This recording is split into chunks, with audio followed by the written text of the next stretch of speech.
மன்றாடுவோமாக.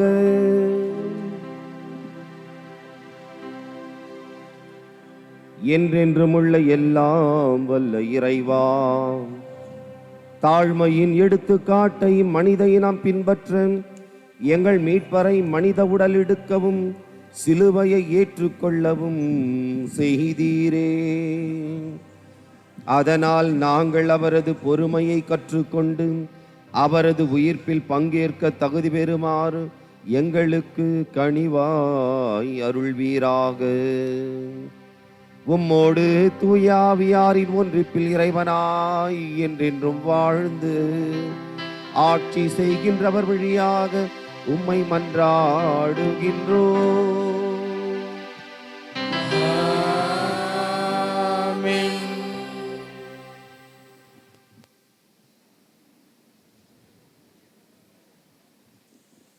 இப்பொழுது முதல் வாசக முன்னுரைக்கு செவிமடுப்போம்.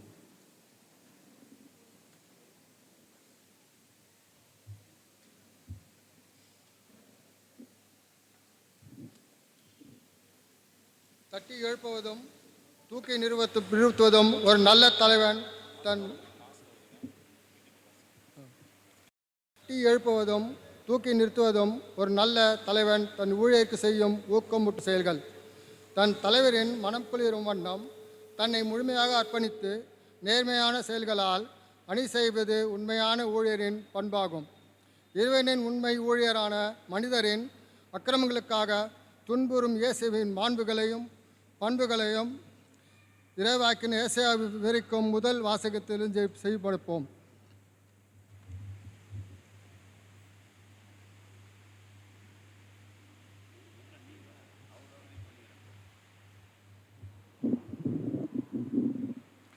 முதல் வாசகம்.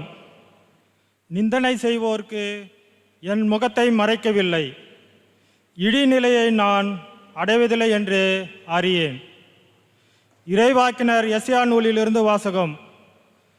அதிகாரம் 50, இறை வசனங்கள் 4 முதல் 7 முடிய.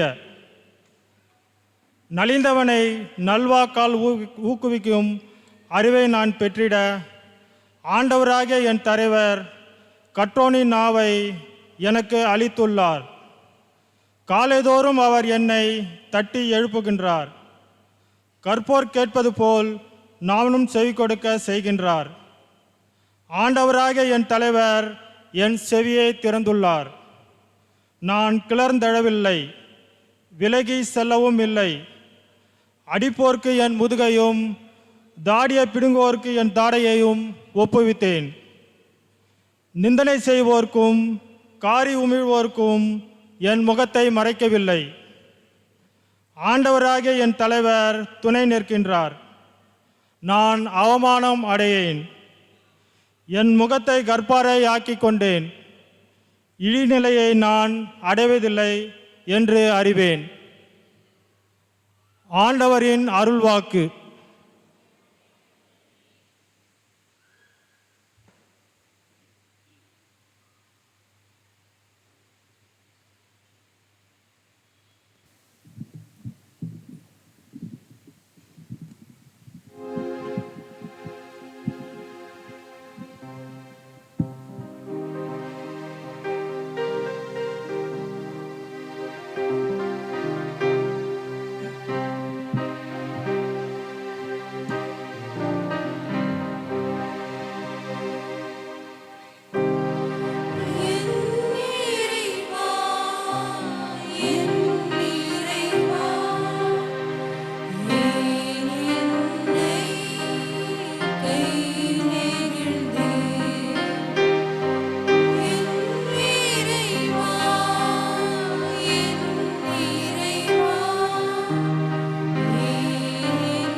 பிதுக்கி தலையை அசைக்கின்றன.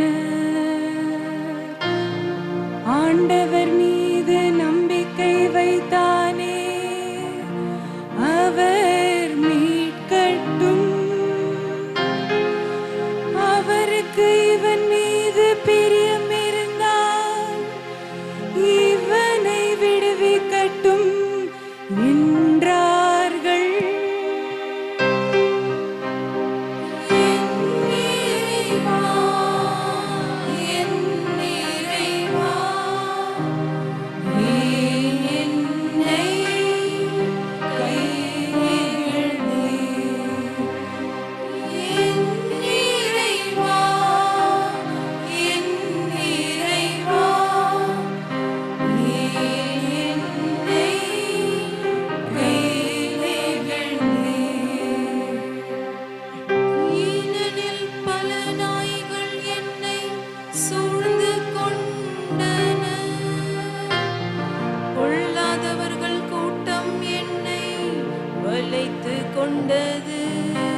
போகிறார்கள்.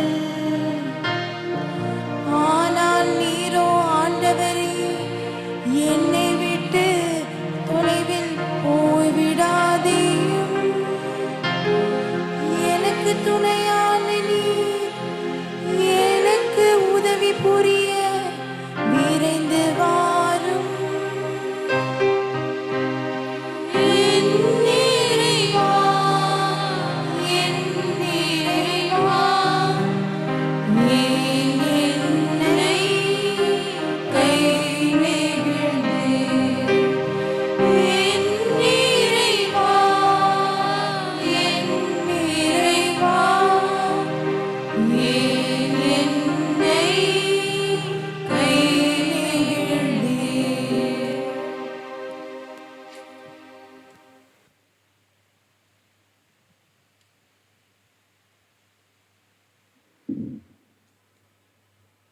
Second reading, introduction.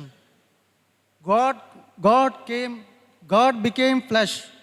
He came to liberate us all from our sin. The love of God is made visible in Jesus, the only Son of God, both divine and human. St. Paul gives as an account the God love for humanity, the real love of God, the self-emptying love of Jesus Christ. Let us prayerfully listen to the reading.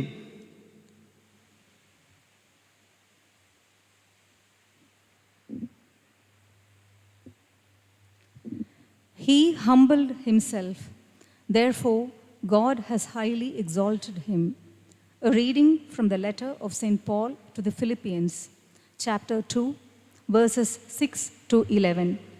Christ Jesus, who, though he was in the form of God, did not count equality with God a thing to be grasped, but emptied himself, taking the form of a servant, being born in the likeness of men. And being found in human form, he humbled himself and became obedient unto death, even death on a cross. Therefore, God has highly exalted him and bestowed on him the name which is above every name, that at the name of Jesus every knee should bow, in heaven and on earth and under the earth, and every tongue confess that Jesus Christ is Lord, to the glory of God the Father. This is the word of the Lord. Thanks be to God.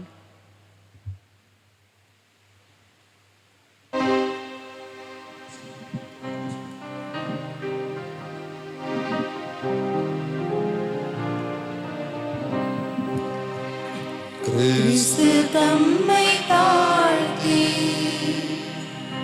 சாவை ஏற்கும் அளவுக்கு, அதுவும் சிலுவை சாவை ஏற்கும் அளவுக்கு கீழ்ப்படிபவரானார். அதனால் தான் கடவுள் அவரை எல்லாருக்கும் மேலாய் உயர்த்தி, எப்பேருக்கும் மேலான பேரை அவருக்கு அருளினார்.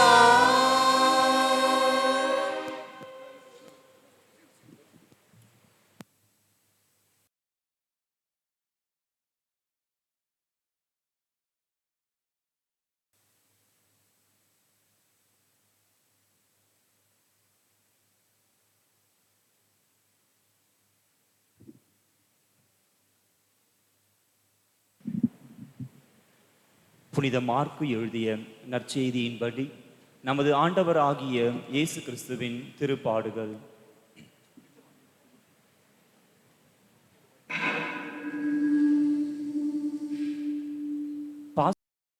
புலிப்பற்ற அப்ப விழா நிகழ இன்னும் 2 நாட்கள் இருந்தன. தலைமை குருக்களும் மறைநூல் அறிஞரும் இயேசுவை எவ்வாறு சூழ்ச்சியாக பிடித்து கொலை செய்யலாம் என்று வழி தேடிக் கொண்டிருந்தனர். ஆயினும்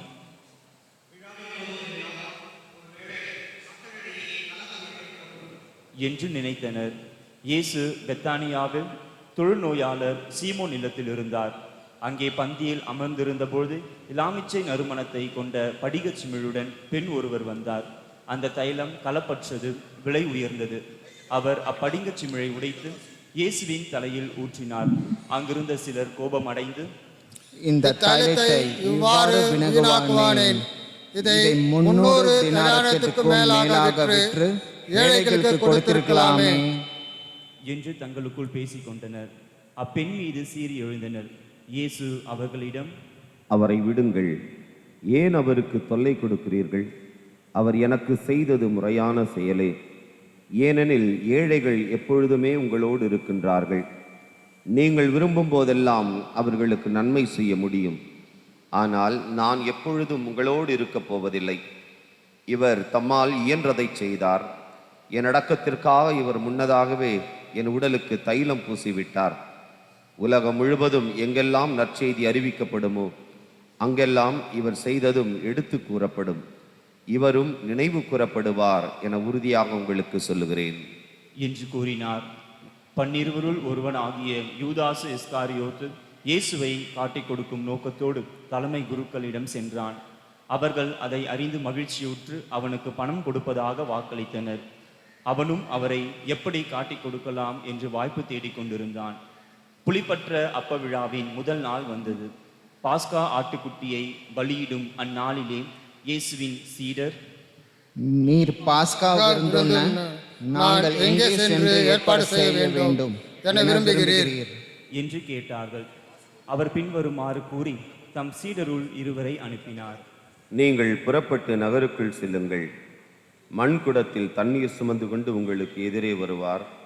அவர் பின்னே செல்லுங்கள். அவர் எந்த வீட்டுக்கு செல்கிறாரோ அந்த வீட்டின் உரிமையாளரிடம், நான் என் சீடர்களோடு பாஸ்கா விருந்து உண்பதற்கான என் அறை எங்கே என்று போதகர் கேட்க சொன்னார் என்று கூறுங்கள். அவர் மேல் மாடியில் ஒரு பெரிய அறையை காட்டுவார். அது தேவையான வசதிகளோடு தயார் நிலையில் இருக்கும். அங்கே நமக்கு ஏற்பாடு செய்யுங்கள். சீடர்கள் சென்று நகரை அடைந்து தங்களுக்கு அவர் சொல்லியவாறே அனைத்தையும் கண்டு பாஸ்கா விருந்துக்கு ஏற்பாடு செய்தார்கள். மாலை வேளையானதும் இயேசு 12 வந்தார். அவர்கள் பந்தியில் அமர்ந்து உண்டு கொண்டிருந்த பொழுது, என்னோடு உண்ணும் உங்களுள் ஒருவன் என்னை காட்டிக் கொடுப்பான் என உறுதியாக உங்களுக்கு சொல்லுகிறேன் என்றார். அவர்கள் வருத்தமுற்று ஒருவர் பின் ஒருவராக, நானோ நானோ என்று அவரிடம் கேட்கத் தொடங்கினார்கள். அதற்கு அவர், அவன் 12 ஒருவன் என்னுடன் பாத்திரத்தில் தொட்டு உண்பவன். மானிட மகன் தம்மை பற்றி மறைநூலில் எழுதியுள்ளவாறே போகிறார். ஆனால் ஐயோ, அவரை காட்டிக் கொடுக்கிறவனுக்கு கேடு. அம்மனிதன் பிறவாதிருந்தால் அவனுக்கு நலமாயிருந்திருக்கும் என்றார். அவர்கள் உண்டு கொண்டிருந்த பொழுது அவர் அப்பத்தை எடுத்து கடவுளை போற்றி அதை பிட்டு அவர்களுக்கு கொடுத்து, இதை பெற்றுக்கொள்ளுங்கள், இது எனது உடல் என்றார். பின்னர் அவர் கிண்ணத்தை எடுத்து கடவுளுக்கு நன்றி செலுத்தி அவர்களுக்கு கொடுத்தார். அனைவரும் அதிலிருந்து பருகினர். அப்பொழுது இயேசு அவர்களிடம், இது எனது உடன்படிக்கையின் இரத்தம், பலருக்காக சிந்தப்படும் இரத்தம். இனிமேல் இறையாட்சி வரும் அந்நாளில்தான் நான் திராட்சை பழ ரசத்தை குடிப்பேன். அதுவரை ஒருபோதும் குடிக்க மாட்டேன் என உறுதியாக உங்களுக்கு சொல்கிறேன் என்றார். அவர்கள் புகழ் பாடல் பாடிவிட்டு ஒலிவ மலைக்கு சென்றார்கள். இயேசு அவர்களிடம், நீங்கள் அனைவரும் ஓடிப் போவீர்கள். ஏனெனில் ஆயரை வெட்டுவேன், அப்பொழுது ஆடுகள் சிதறடிக்கப்படும் என்று மறைநூலில் எழுதியுள்ளது. ஆனால் நான் உயிருடன் எழுப்பப்பட்ட பின்பு உங்களுக்கு முன்பே கலிலேயாவுக்கு போவேன் என்றார். பேதுரு அவரிடம்,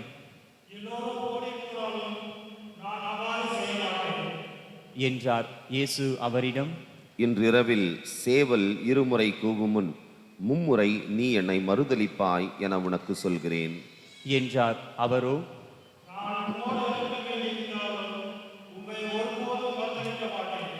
என்று மிக அழுத்தமாக சொன்னார். அப்படியே அவர்கள் அனைவரும் சொன்னார்கள். பின்னர் இயேசுவும் சீடர்களும் கெத்செமனி என்னும் பெயர் கொண்ட ஒரு இடத்திற்கு வந்தார்கள். அங்கே அவர் தம் சீடரிடம், நான் இறைவனிடம் வேண்டும் வரை நீங்கள் இங்கே அமர்ந்திருங்கள் என்று கூறி பேதுரு, யாக்கோப்பு, யோவான் ஆகியோரை தம்முடன் கூட்டிச் சென்றார். அப்பொழுது அவர் திகிலும் மனக்கலக்கமும் அடைய துவங்கினார். அவர், எனது உள்ளம் சாவு வரும் அளவிற்கு ஆழ்துயரம் கொண்டுள்ளது. நீங்கள் இங்கேயே தங்கி விழித்திருங்கள் என்று அவர்களிடம் கூறினார். சற்று அப்பால் சென்று தரையில் விழுந்து முடியுமானால் அந்த நேரம் தம்மை விட்டு விலகுமாறு இறைவனிடம் வேண்டினார். அப்பா, தந்தையே, எல்லாம் உம்மால் இயலும். இத்துன்பக் கிண்ணத்தை என்னிடமிருந்து அகற்றும். ஆனாலும் என் விருப்பப்படி அல்ல, உம் விருப்பப்படியே நிகழட்டும் என்று கூறினார். அதன் பின்பு அவர் வந்து அவர்கள் உறங்கிக் கொண்டிருப்பதை கண்டு பேதுருவிடம், சீமோனே, உறங்கிக் கொண்டாயிருக்கிறாய்? 1 மணி நேரம் விழித்திருக்க உனக்கு வலுவில்லையா? உங்கள் மனம் ஆர்வமுடையதுதான், ஆனால் உடல் வலுவற்றது. எனவே சோதனைக்கு உட்படாதிருக்க விழித்திருந்து இறைவனிடம் வேண்டுங்கள் என்றார். அவர் மீண்டும் சென்று அதே வார்த்தைகளை சொல்லி இறைவனிடம் வேண்டினார். அவர் திரும்பவும் வந்தபொழுது அவர்கள் உறங்கிக் கொண்டிருப்பதை கண்டார். அவர்களுடைய கண்கள் தூக்க கலக்கமாயிருந்தன. அவருக்கு என்ன மறுமொழி கூறுவது என்றே அவர்களுக்கு தெரியவில்லை. அவர் மூன்றாம் முறை வந்து அவர்களை நோக்கி, இன்னும் உறங்கி ஓய்வெடுக்கிறீர்களா? போதும், நேரம் வந்து விட்டது. மானிட மகன் பாவிகளின் கையில் ஒப்புவிக்கப்பட போகிறார். எழுந்திருங்கள், போவோம். இதோ என்னை காட்டிக் கொடுப்பவன் நெருங்கி வந்து விட்டான் என்று கூறினார். இயேசு தொடர்ந்து பேசிக் கொண்டிருந்த பொழுது 12 ஒருவரான யூதாஸ் வந்தான். அவனோடு தலைமை குருக்கள், மறைநூல் அறிஞர், மூப்பர் ஆகியோர் அனுப்பிய மக்கள் கூட்டம் வாள்களோடும் தடிகளோடும் வந்தது. அவரை காட்டிக் கொடுக்க விருந்தவன், நான் ஒருவரை முத்தமிடுவேன், அவர்தாம் இயேசு, அவரை பிடித்து காவலோடு கொண்டு போங்கள் என்று அவர்களுக்கு அடையாளம் சொல்லியிருந்தான். அவன் வந்ததும் உடனடியாக ரபி அவரை அணுகி, ரபி என கூறிக்கொண்டே அவரை முத்தமிட்டான். அவர்களும் அவரை பற்றி பிடித்து கைது செய்தனர். அருகில் நின்று கொண்டிருந்தவர்களுள் ஒருவர் தம் வாளை உருவி தலைமை குருவின் பணியாளரை தாக்கி அவருடைய காதை துண்டித்தார். இயேசு அவர்களை பார்த்து, கள்வனை பிடிக்க வருவது போல வாள்களோடும் தடிகளோடும் என்னை கைது செய்ய வந்தது ஏன்? நாள்தோறும் கோவிலில் கற்பித்து கொண்டு உங்களோடு இருந்தேன். நீங்கள் என்னை பிடிக்கவில்லை. ஆனால் மறைநூலில் எழுதப்பட்டுள்ளவை நிறைவேற வேண்டும் என்றார். அப்பொழுது சீடர் அனைவரும் அவரை விட்டுவிட்டு தப்பி ஓடினர். இளைஞர் ஒருவர் மட்டும் வெறும் உடம்பின் மீது ஒரு 40 துணியை பொருத்தி கொண்டு அவர் பின்னே சென்றார். அவரை பிடித்தார்கள். ஆனால் அவர் துணியை விட்டுவிட்டு ஆடையின்றி தப்பி ஓடினார். அவர்கள் இயேசுவை தலைமை குருவிடம் கூட்டி சென்றார்கள். எல்லா தலைமை குருக்களும் மூப்பர்களும் மறைநூல் அறிஞர்களும் ஒன்று கூடினார்கள். பேதுரு தொலைவில் அவரை பின்தொடர்ந்தார். தலைமை குருவின் வீட்டு உள்முற்றத்து வரை வந்து காவலரோடு உட்கார்ந்து நெருப்பின் அருகே அவர் குளிர் காய்ந்து கொண்டிருந்தார். தலைமை குருக்களும் தலைமை சங்கத்தார் அனைவரும் இயேசுவுக்கு மரண தண்டனை விதிக்க அவருக்கு எதிராக சான்று தேடினார்கள். பலர் அவருக்கு எதிராக பொய் சான்று சொன்னார்கள். ஆனால் அச்சான்றுகள் ஒன்றுக்கொன்று முரண்பட்டிருந்தன. சிலர் எழுந்து, மனித கையால் கட்டுப்படாத வேறொன்றை 3 நாளில் நான் கட்டி எழுப்புவேன் என்று இவன் சொல்ல நாங்கள் கேட்டோம் என்று அவருக்கு எதிராக பொய் சான்று கூறினர். அப்படியும் அவர்கள் சான்று ஒத்து வரவில்லை. அப்பொழுது தலைமை குரு எழுந்து அவர்களின் நடுவே நின்று,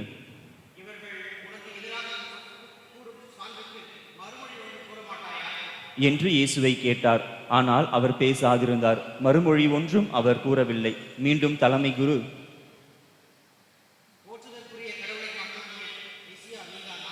என்று அவரை கேட்டார். அதற்கு இயேசு, நானே அவர். மேலும் மானிட மகன் வல்லவராம் கடவுளின் வலப்புறத்தில் வீற்றிருப்பதையும் வான்மேகங்கள் சூழ வருவதையும் காண்பீர்கள் என்றார். தலைமை குருவோ தம் அங்கியை கிழித்து கொண்டு,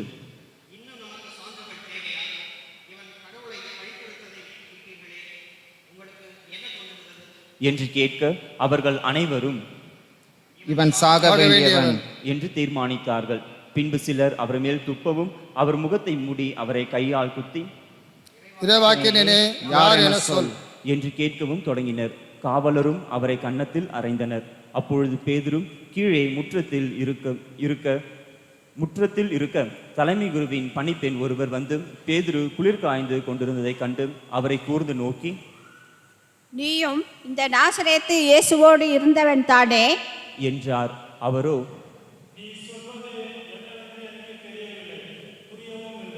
என்று மறுதளித்த பொழுது சேவல் கூவிற்று.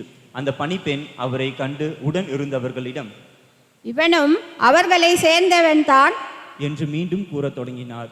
அவர் மீண்டும் மறுதளித்தார். சற்று நேரத்துக்கு பின் உடன் இருந்தவர்களும், உண்மையாகவே நீ அவர்களை சேர்ந்தவனே, ஏனெனில் நீ ஒரு கலிலேயன் என்று மீண்டும் பேதுருவிடம் கூறினார்கள். அவரோ என்று கூறி சபிக்கவும் ஆணையிடவும் தொடங்கினார். உடனே 2ஆம் முறை சேவல் கூவிற்று. அப்பொழுது சேவல் இருமுறை கூவும் முன், நீ என்னை மும்முறை மறுதலிப்பாய் என்று இயேசு தமக்கு கூறிய சொற்களை பேதுரு நினைவு கூர்ந்து மனமுடைந்து அழுதார். பொழுது விடிந்ததும் மூப்பரோடும் மறைநூல் அறிஞரோடும் தலைமை குருக்கள் ஆலோசனை செய்து இயேசுவை கட்டி இழுத்துச் சென்று பிலாத்துவிடம் ஒப்படைத்தனர். பிலாத்து அவரை நோக்கி என்று கேட்க, அவர்,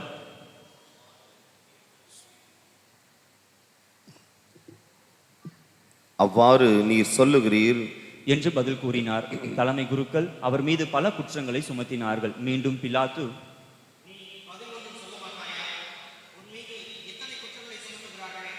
என்று அவரிடம் கேட்டான். இயேசுவோ எவ்வதிலும் கூறவில்லை. ஆகவே பிலாத்து வியப்புற்றான். விழாவின் பொழுது மக்கள் கேட்டுக்கொள்ளும் ஒரு கைதியை அவர்களுக்காக பிலாத்து விடுதலை செய்வதுண்டு. பரபா எனும் கைதி ஒருவன் இருந்தான். ஒரு கலகத்தில் கொலை செய்த கலகக்காரரோடு பிடிபட்டவன் அவன். மக்கள் கூட்டம் வந்து வழக்கமாய் செய்வது போல ஒரு கைதியை விடுதலை செய்யுமாறு பிலாத்துவை வேண்டத் தொடங்கினர். அதற்கு பிலாத்து,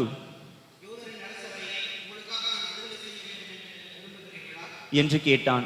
ஏனெனில் தலைமை குருக்கள் பொறாமையால் தான் இயேசுவை ஒப்புவித்தார்கள் என்று அவன் உணர்ந்திருந்தான். ஆனால் தலைமை குருக்கள் தங்களுக்கு பரபாவையே அவன் விடுதலை செய்ய வேண்டும் என கேட்குமாறு கூட்டத்தினரை தூண்டிவிட்டார்கள். பிலாத்து மீண்டும் அவர்களை பார்த்து,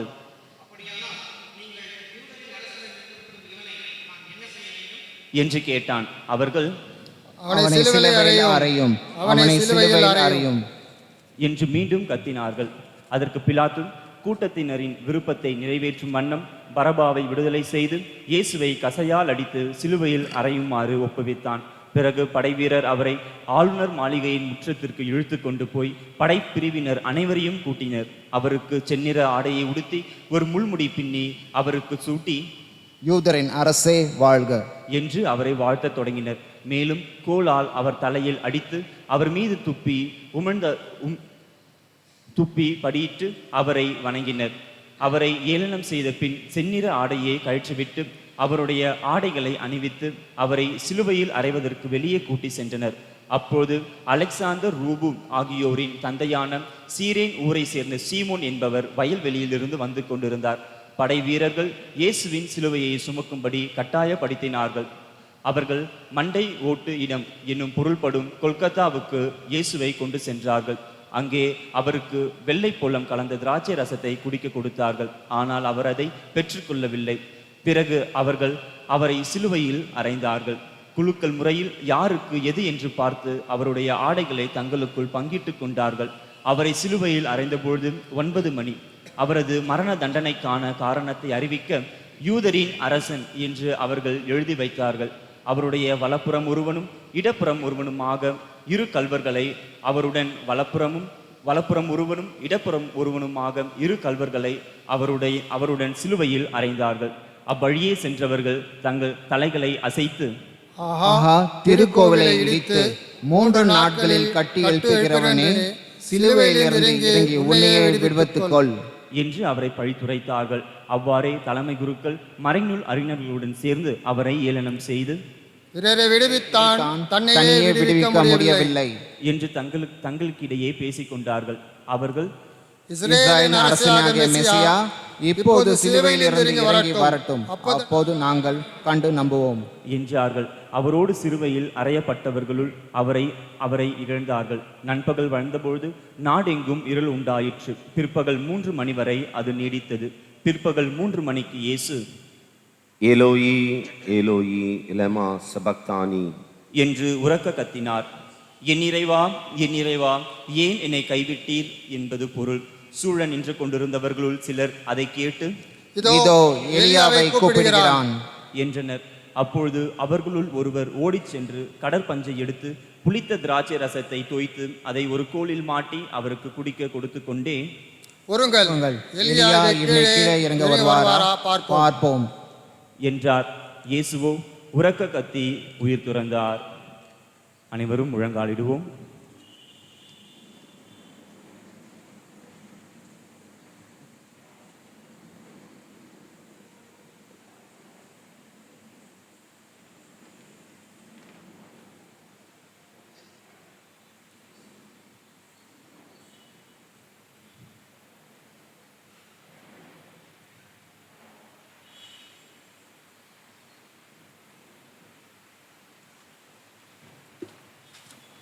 அனைவரும் எழுந்து நிற்போம். அப்பொழுது திருக்கோவிலின் திரை மேலிருந்து கீழ் வரை இரண்டாக கிழிந்தது. அவருக்கு எதிரே நின்று கொண்டிருந்த நூற்றுவர் தலைவர் அவர் இவ்வாறு உயிர் துறந்ததை கண்டு, இம்மனிதர் உண்மையாகவே இறைமகன் என்றார். பெண்கள் சிலரும் தொலைவில் நின்று உற்று நோக்கி கொண்டிருந்தனர். அவர்களுள் மகதல மரியாவும், சின்ன யாக்கோப்பும், யோசே ஆகியோரின் தாயாகிய மரியாவும், சலோமி என்பவரும் இருந்தனர். இயேசு கலிலேயாவில் இருந்தபொழுதும் அவர்கள் அவரை பின்பற்றி அவருக்கு பணிவிடை செய்து வந்தார்கள். அவருடன் எருசலேமுக்கு வந்திருந்த வேறு பல பெண்களும் அங்கு இருந்தார்கள். அதற்குள் மாலை வேளை ஆகிவிட்டது. அன்று ஓய்வு நாளுக்கு முந்தைய ஆயத்த நாளாக இருந்தபடியால் அரிமத்தியா ஊரை சேர்ந்த யோசேப்பு என்பவர் துணிவுடன் பிலாத்துவிடம் போய் இயேசுவின் உடலை கேட்டார். அவர் மதிப்புக்குரிய தலைமை சங்க உறுப்பினர். அவரும் இறையாட்சியின் வருகைக்காக காத்திருந்தவர். ஏற்கனவே இயேசு இறந்து விட்டதை குறித்து பிலாத்து வியப்படைந்து நூற்றுவர் தலைவரை அழைத்து என்று கேட்டான். நூற்றுவர் தலைவரிடமிருந்து கேட்டு அறிந்ததும் உடலை அவன் யோசேப்பிடம் அளித்தான். யோசேப்பு மெல்லிய துணி ஒன்றை வாங்கி வந்து இயேசுவின் உடலை இறக்கி துணியால் சுற்றி பாறையில் வெட்டப்பட்டிருந்த கல்லறையில் கொண்டு வந்தார். அதன் வாயிலில் ஒரு கல் உருட்டி வைத்தார். அவரை எங்கு வைத்தனர் என்பதை மகதல மரியாவும் யோசேப்பின் தாய் மரியாவும் உற்று பார்த்து கொண்டிருந்தனர்.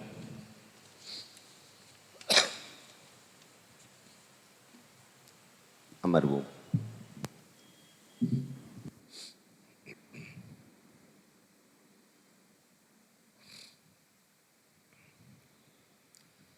இயேசுவில் பிரியமான சகோதர சகோதரிகளே,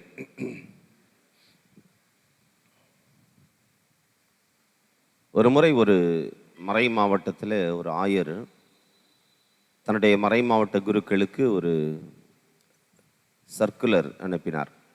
ஒரு விழா ஒன்று ஏற்பாடு செய்கிறோம், அந்த விழாவிற்கு எல்லா குருக்களும் அவருடைய பெற்றோர்களையும் அழைத்து வர வேண்டும் அப்படின்னு ஒரு நோட்டீஸ் அனுப்பினார். அந்த விழா நாள் வந்தது. ஒரு பெரிய கிரவுண்டில் விழா ஏற்பாடு செய்யப்பட்டிருந்தது. எல்லாரும் அந்த விழாவிற்காக வந்து கொண்டிருந்தார்கள். ஒரு பக்கம் குருக்கள் எல்லாம் கூட்டமாக பேசிகிட்டு இருக்கிறாங்க, ஒரு பக்கம் கன்னியர்கள், அப்படி ஒரு பக்கம் ஆண்கள் பெண்கள் அப்படின்ட்டு.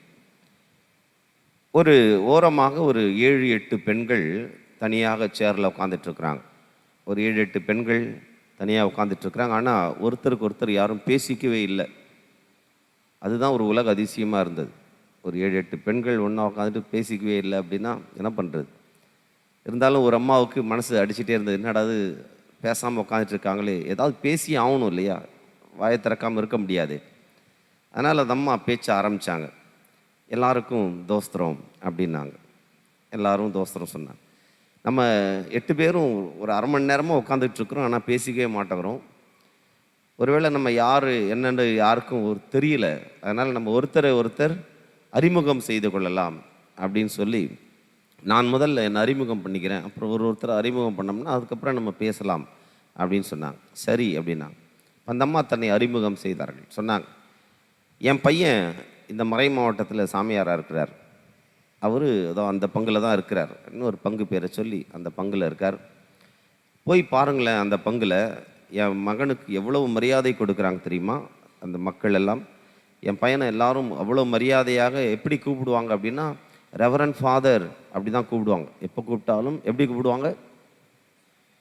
என்ன தூங்கிட்டீங்களா, எல்லாம் டயர்டாயிட்டிங்களா, எப்படி கூப்பிடுவாங்க?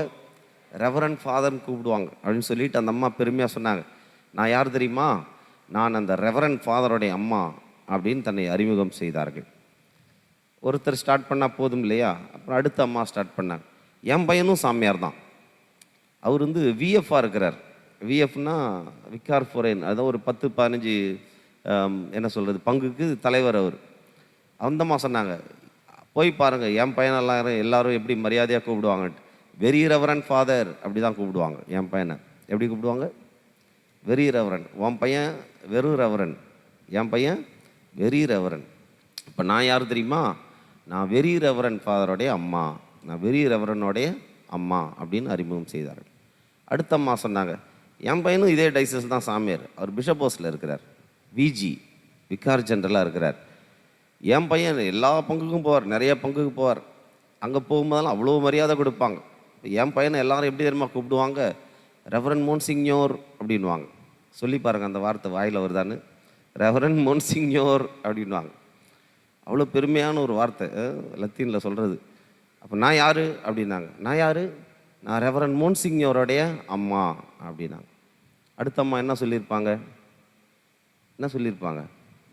என் பையன் தான் பிஷப்பு, என் பையன் பிஷப், என் பையன் எங்கெங்கெல்லாம் போகிறாரோ அவர் எல்லாரும் மோஸ்ட் ரெவரன் பிஷப் அப்படி தான் கூப்பிடுவாங்க. எப்படி கூப்பிடுவாங்க? Most reverend. இப்போ நான் யார்? நான் மோஸ்ட் ரெவரனுடைய அம்மா அப்படின்னாங்க. அடுத்த அம்மா சொன்னாங்க, என் பையனும் பிஷப் தான், பக்கத்து டைசஸில் இருக்கிறார், ஆர்ச் பிஷப், அவர் ஆர்ச் பிஷப். என் பையனை எல்லாரும் எப்படி தெரியுமா கூப்பிடுவாங்க? யுவர் கிரேஸ் அப்படின்வாங்க. எப்படி கூப்பிடுவாங்களாம்? எல்லாம் கற்றுக்கலாம், ஒரு ஜென்ரல் நாலேஜ் தான். ஆர்ச் பிஷப் எப்படி கூப்பிட்றது? Your grace. நான் யார்? நான் யுவர் கிரேஸோடைய அம்மா அப்படின்னு சொன்னாங்க. அடுத்த அம்மா சொன்னாங்க, என் பையனும் பிஷப் தான், ஆனால் இப்போ கர்தினால் ஆகிட்டார், அவர் வத்திகானில் இருக்கிறார், இங்கே இல்லை இப்போது. என் பையன் பல நாடுகளுக்கு பயணம்லாம் போவார், விசிட்டுக்கெல்லாம் போவார், போகிற இடத்துலலாம் அவ்வளோ மரியாதை. என் பையனை எல்லாரும் எப்படி தெரியுமா கூப்பிடுவாங்க? யுவர் எக்ஸலன்சி அப்படி தான் சொல்லுவாங்க. எப்படி சொல்லுவாங்க? Your excellency. அப்போ நான் யார்? யார் நான்? நான் யுவர் எக்ஸலன்சியோட அம்மா அப்படின்னா. அடுத்த அம்மா என்ன சொன்னாங்க?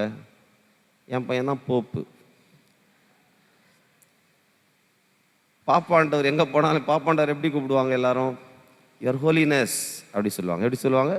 Your holiness. அப்போ நான் யார் அப்படின்னாங்க.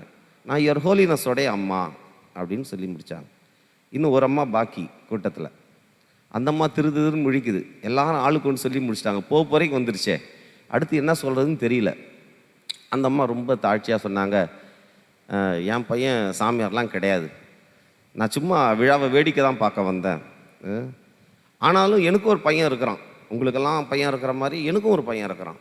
என் பையன் எப்படி இருப்பான்னா ஒரு 7 அடி ஒசரமாக இருப்பான், 6 அடியே பெருசு, இது 7 அடி, 7 அடி உயரம், இவ்வளோ பெருசு இருப்பான். ஆள் பார்த்தீங்கன்னா ஒரு 250 கிலோவாவது இருப்பான், வெயிட்டு போட்டு பார்த்தா. ஆள் அவ்வளோ வாட்டம் சாட்டமாக அவ்வளோ பெருசாக இருப்பான். வீட்டை விட்டு என் பையன் வெளியில் கிளம்பி அப்படி ரோட்டில் நடந்து போனான்னு வச்சிங்களேன், பார்க்குறவங்கலாம் என்ன திரும்ப சொல்லுவாங்க? ஓ மை காட் அப்படின்னு சொல்லுவாங்க. அப்போ நான் யார்? நான் ஓ மை காடோடைய அம்மா.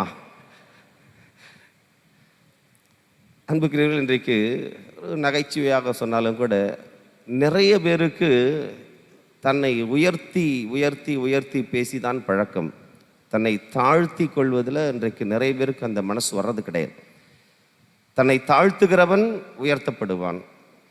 இன்றைக்கு புனித வாரத்திற்குள்ளே நாம் அடி எடுத்து வைத்திருக்கிறோம். புனித வாரத்துக்குள்ளே போகும்போது கடவுள் நமக்கு தருகிற செய்தி அதுதான். தன்னை தாழ்த்துகிறவன் உயர்த்தப்படுவான்.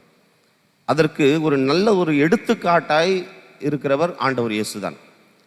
இன்றைக்கு நம்ம 2வது வாசகம் முடித்த பிற்பாடு நம்ம நற்செய்தி வாசகத்துக்கு முன்னாடி பாடிய அந்த நற்செய்தி வாசகத்துக்கு முன் வந்த வசனம், கிறிஸ்து தம்மை தாழ்த்தி சாவை ஏற்கும் அளவிற்கு, அதுவும் சிலுவை சாவை ஏற்கும் அளவிற்கு கீழ்ப்படிபவரானார். ஆதலால் கடவுள் அவரை எல்லாருக்கும் மேலாய் உயர்த்தி எப்பெயருக்கு மேலான பெயரை அவருக்கு அருளினார் அப்படின்னு பாடணும். 2வது வாசகத்தில் நாம் அதைத்தான் வாசித்தோம். பிலிப்பியருக்கு எழுதிய திருமுகத்தில் நாம் அதைத்தான் வாசித்தோம். எந்த அளவிற்கு ஆண்டவர் தன்னை தாழ்த்தி கொள்ளாரோ அதை விட பல மடங்காக அவர் உயர்த்தப்பட்டார். அப்போது இந்த நாட்களில் இந்த புனித வாரத்திற்குள்ளே நாம் அடியெடுத்து வைத்திருக்கிறோம் என்றால் நாம் எல்லோருமே இந்த புனிதத்துவத்தை நோக்கிய ஒரு பயணத்தை நாம் துவங்கி இருக்கிறோம். இன்றைக்கி ஒரு பெரிய ஒரு பயணம் போயிட்டு வந்தோம் இல்லையா, ஊர்வலம், பவனி. எதற்காக இந்த பவனி எல்லாம்? ஆண்டவர் இயேசுவோடு அந்த பவனி. ஆண்டவர் இயேசு ஒரு அரசரை போல எருசலேம் மண்ணிலே நுழைந்தார் அப்படின்னா அவர் தன்னை உயர்த்தி கொள்ளுகிற ஒரு அரசர் அல்ல, தன்னை தாழ்த்தி கொண்ட ஒரு அரசர். ரொம்ப ரொம்ப தாழ்த்தி கொண்டார். சாதாரணமாக ஒரு கழுதையின் மேல் அவர் ஏறி போனார் அப்படின்லாம் சொல்கிறாங்க இல்லையா? அரசர்னா பெரிய ரதம் வண்டியெல்லாம் இருக்குது, இவர் கழுதையில் தான் போனார். நேற்று எனக்கு ஒருத்தர் மெசேஜ் அனுப்பியிருந்தார் நேற்று தினம்.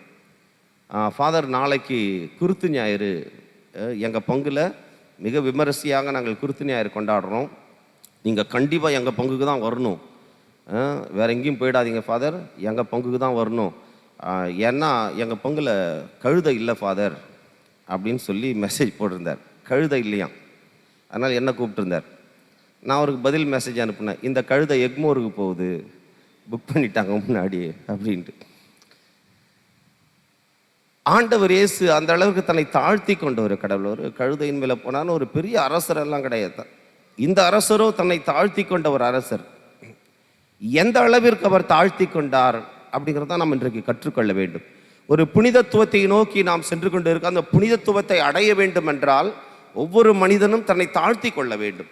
தாழ்த்தி கொண்டால் நிச்சயம் அந்த புனிதத்துவத்தை அடைய முடியும். தன்னை தாழ்த்துகிறவன் உயர்த்தப்படுவான், மேலே மேலே போயிட்டே இருப்போம். ஆனால் தன்னைத்தானே உயர்த்தி கொள்ளுகிறவன் தாழ்த்தப்படுவான், அங்கே போகவே முடியாது. இன்றைக்கு நாம் எல்லோருமே 40 நாட்கள் இந்த தவ காலத்தை துவங்கி நாம் எதற்காக இத்தனை நாட்கள் தயாரிப்பு செய்திருக்கோம்? ஆண்டவருடைய உயிர்ப்பு விழாவை நாம் தகுதியுள்ள விதத்தில் கொண்டாடணும். ஆண்டவருடைய உயிர்ப்பிலே நாமும் பங்கு பெற வேண்டும். நாமும் அவரோடு அந்த உயிர்ப்பிலே பங்கு பெற வேண்டும் என்றால், இன்றைக்கு ஒரு மனிதன் எந்த அளவிற்கு தன்னை தாழ்த்தி கொள்ளுகிறானோ அவன்தான் அந்த அளவிற்கு உயர்த்தப்படுவானும் கூட. அப்போ எந்த அளவிற்கு தன்னை தாழ்த்தி கொள்ள வேண்டும் என்பதை இன்றைக்கு கற்றுக்கொள்வோம்.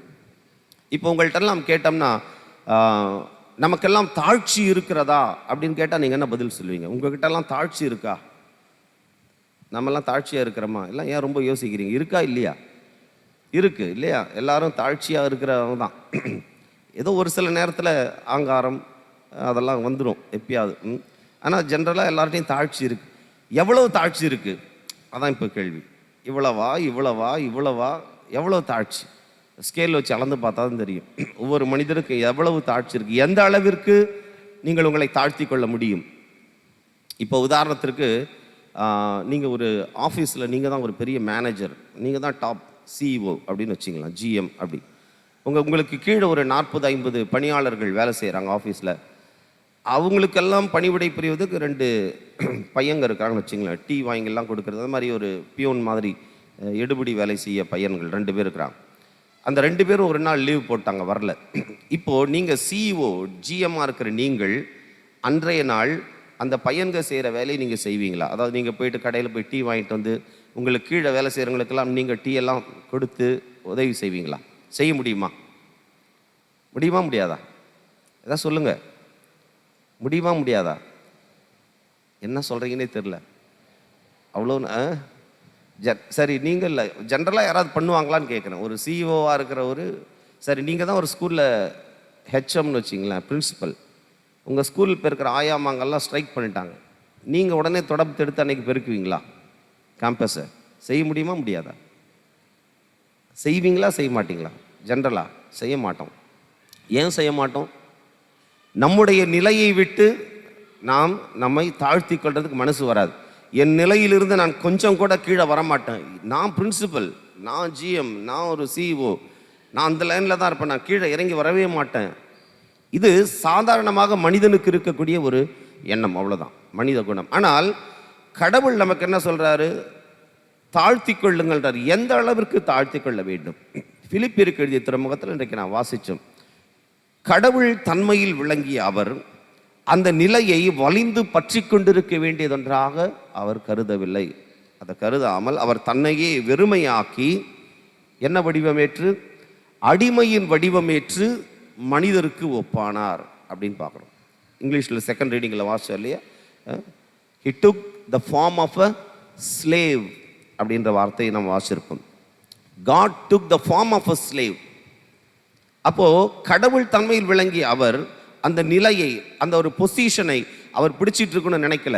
அதை விடுத்து விட்டு அவர் கீழே இறங்கி வரார். கடவுள் ஒரு மனிதன் என்ற நிலைக்கு வந்து, அதுவும் அடிமை என்ற நிலவிற்கு அவர் தன்னை தாழ்த்தி கொள்ளுகிறார். ஒரு சில வருடங்களுக்கு முன்பாக நிறைய இறையியலாளர்களுக்கு அது ஒரு நெருடலாகவே இருந்த இந்த வார்த்தை. சின்னப்பர் புனித பவுலடியார் எப்படி இந்த வார்த்தையை பயன்படுத்தினார்? அடிமை என்ற வார்த்தை இயேசுவுக்கு பயன்படுத்துகிறார்.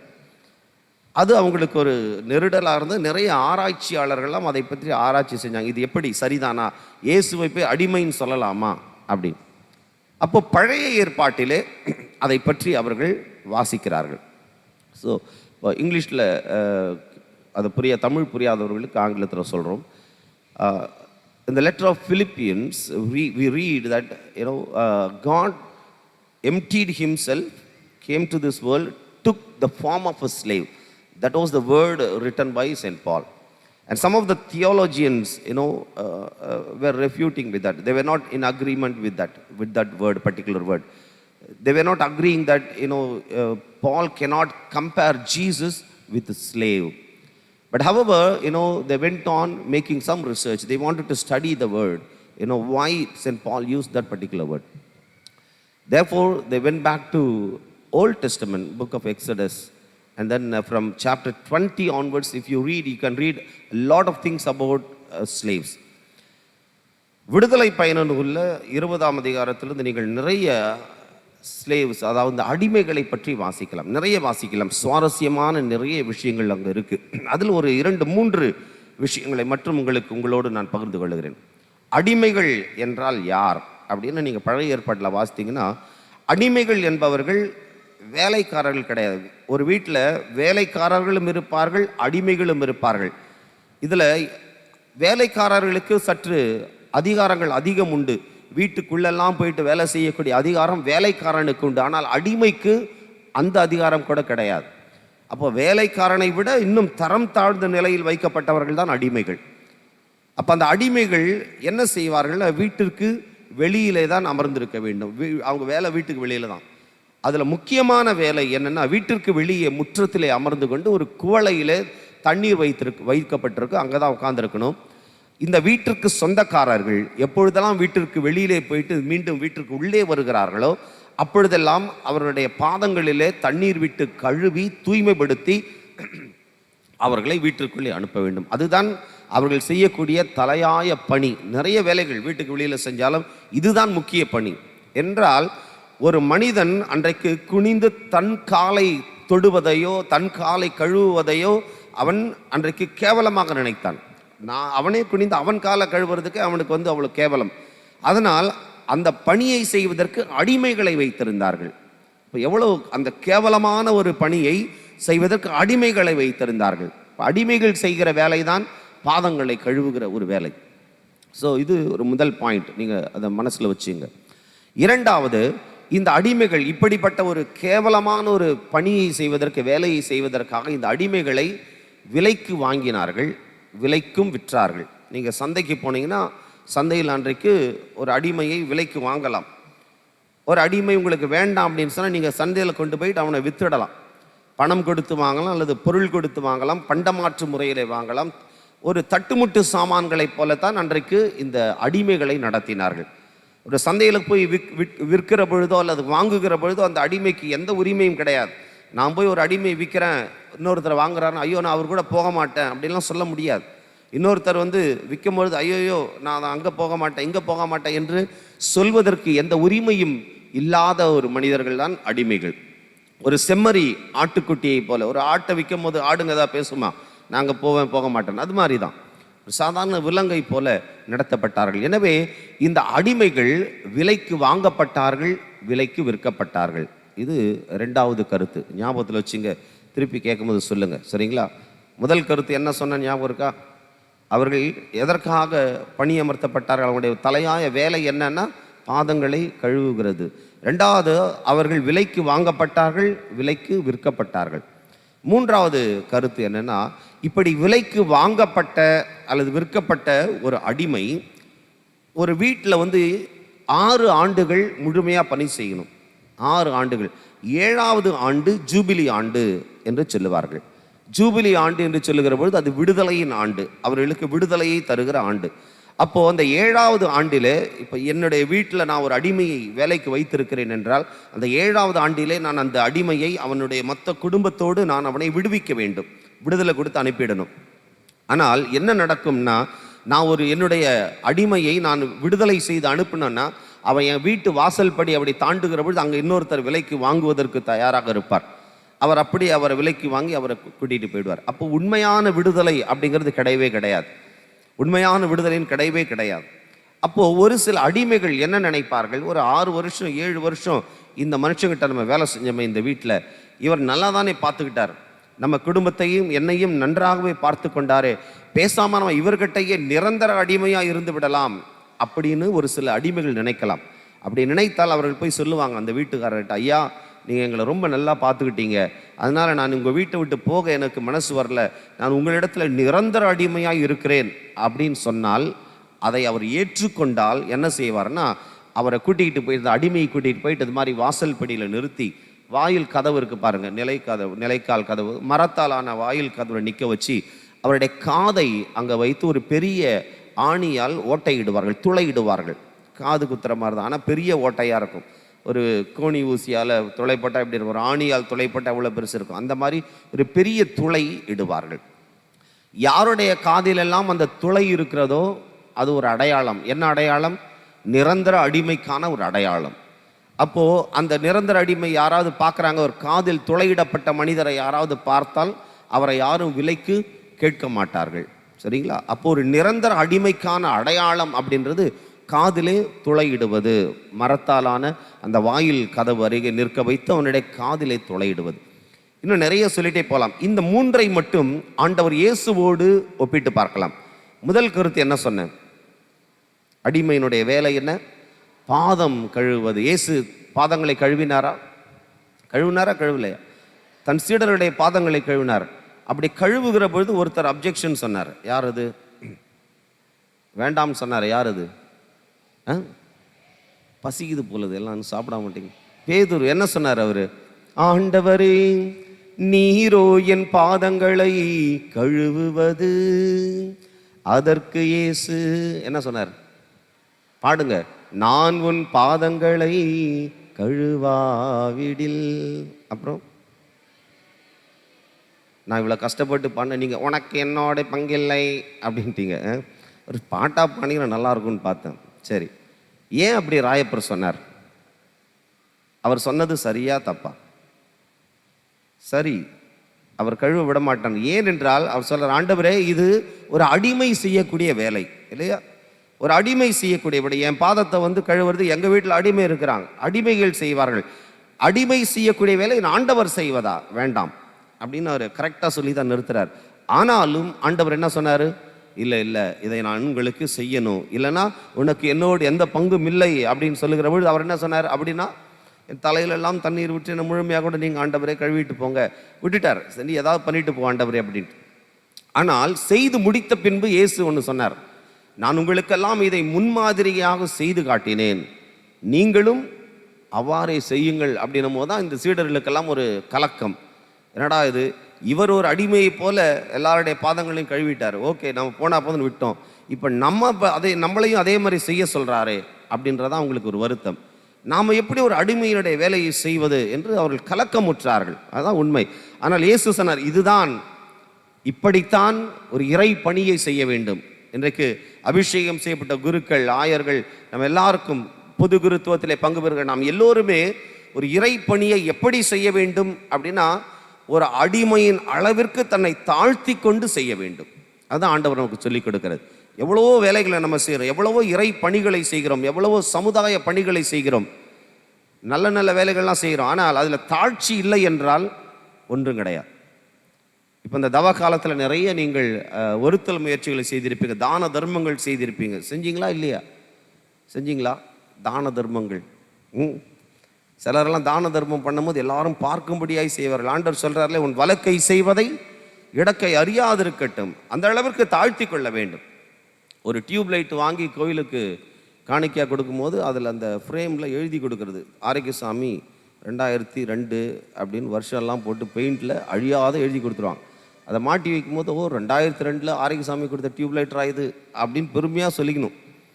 இப்போல்லாம் இல்லை, சொல்கிறேன், நிறைய பார்த்துருப்பீங்க. அது மாதிரி ஒரு சிறு செயலை செய்கிற பொழுது கூட மனிதன் தன்னை உயர்த்தி கொள்ளத்தான் பார்க்கிறான் வழியை தன்னை தாழ்த்தி கொள்றதுக்கு மனசு வர மாட்டாங்க இல்லையா?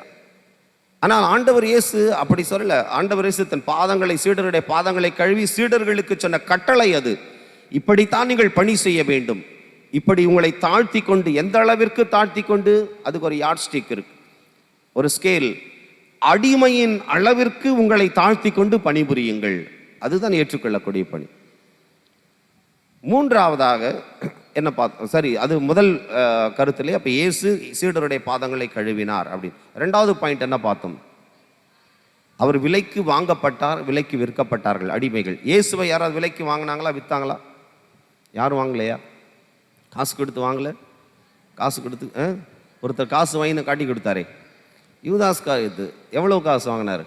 30 வெள்ளி காசு வாங்கினார். யார் காசு கொடுத்தது? யார்?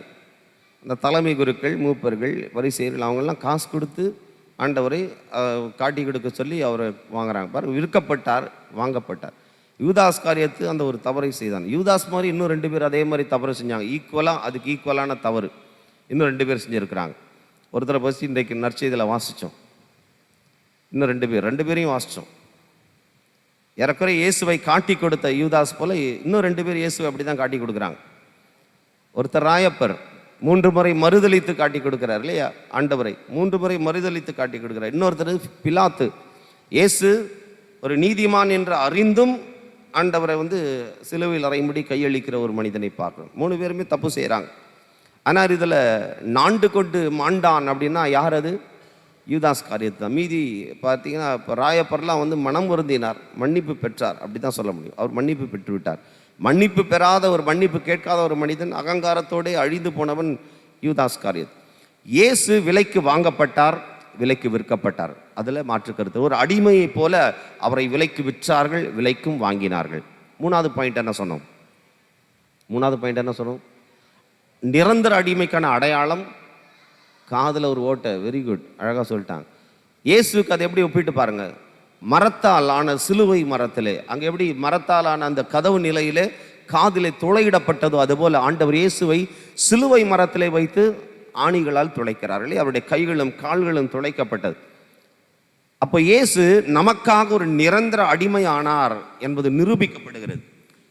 அதனால்தான் புனித பவுலடியார் மிக அழகாக சொல்லுகிறார், இவர் அடிமையின் வடிவமேற்று மனிதருக்கு ஒப்பானார் என்ற அந்த வார்த்தையை அவர் அழகாக கையாளுகிறார். இயேசு எந்த அளவிற்கு தன்னை தாழ்த்தி கொண்டார் என்பதை புனித பவுலடியார் மிக தெளிவாக சொல்லுகிறார். இந்த அளவிற்கு அவர் தன்னை தாழ்த்தி கொண்டதால் கடவுள் அவரை மிகவே உயர்த்தி எப்பெயருக்கும் மேலான பெயரை அவருக்கு அருளினார் என்று நாம் பாடுகிறோம், என்று நாம் வாசிக்கிறோம். To understand in English, maybe we can we can go through in English also. If you read the book of Exodus from chapter 20 onwards, you can read a lot of informations about the slave. Okay, and I like to share just 3 points on the slaves. One of the important work of a slave, first of all, a slave and a servant, both are different. A slave, the servant is slightly better than the slave. A servant has got even more authority or more power to even enter into the house and work. Whereas a slave can't enter even into the house. He has to sit outside in the house, and he should have a bowl of water there. Whenever the householders go out and whenever they enter in, they have to pour the water on the feet of the householders, have to wash, cleanse the feet, and then they have to send them inside. So that was the work of a slave. Nobody does that work. It is a very, very mean work. To do that mean work, the slaves were employed. Secondly, these slaves were bought and they were sold. The slaves were sold and they were bought. So you can go to the market, you can buy a slave, or you can even sell a slave if you do not want. So a slave was like any other commodities. Just like a commodity, they were sold and bought. And the third point is this. If a slave is bought or if a slave is employed in a house, he should work in the house for 6 full years. The 7th year is called the Jubilee year. Jubilee year means, he has to be set out. So he has to be relieved or released from the house. So on the 7th year, every slave will be set out from the house. So actually, the real freedom is not given. Once he goes out, there will be another person to buy him, and then he has to go and serve him for another 6 or 7 years in his house. So therefore, the total freedom or real freedom was not given. Therefore, some of the slaves used to think, okay, why should I go to another house, to be bought and serve there? Instead, let me stay in the same house, because this man and this family have taken care of me. They took care of me very well. They took care of my family very well. So better I stay with them lifelong. If they think that they can stay there for lifelong, they go and express that to the householders. And then the householder, if they agree, they take that slave to the doorpost, on the wooden doorpost, keep their ears there, and they will pierce the ear with a big nail. They will make a big hole in the ear. So that is the mark for every slave, that if you find a hole on the ear, that is the mark that he is a permanent slave in one particular family. So nobody will claim to buy him, or nobody will sell him afterwards. So therefore, that is the mark. So these are the three things we like to compare to Jesus. Of course, the first point, the work of a slave was to wash the feet of the householder. And Jesus washed the feet of his apostles. Secondly, the slaves were bought and sold, and Jesus was bought and sold. The Jewish people, the elders, they bought Jesus by giving 30 silver pieces to Judas Iscariot, and Judas Iscariot betrayed him, receiving 30 silver coins. So Jesus was bought and he was sold. And third point, the piercing the ear with a big nail, Jesus also was pierced in the wooden cross. His hands and his feet were pierced with the big nails. Therefore, St. Paul would say that he became a permanent slave for all of us.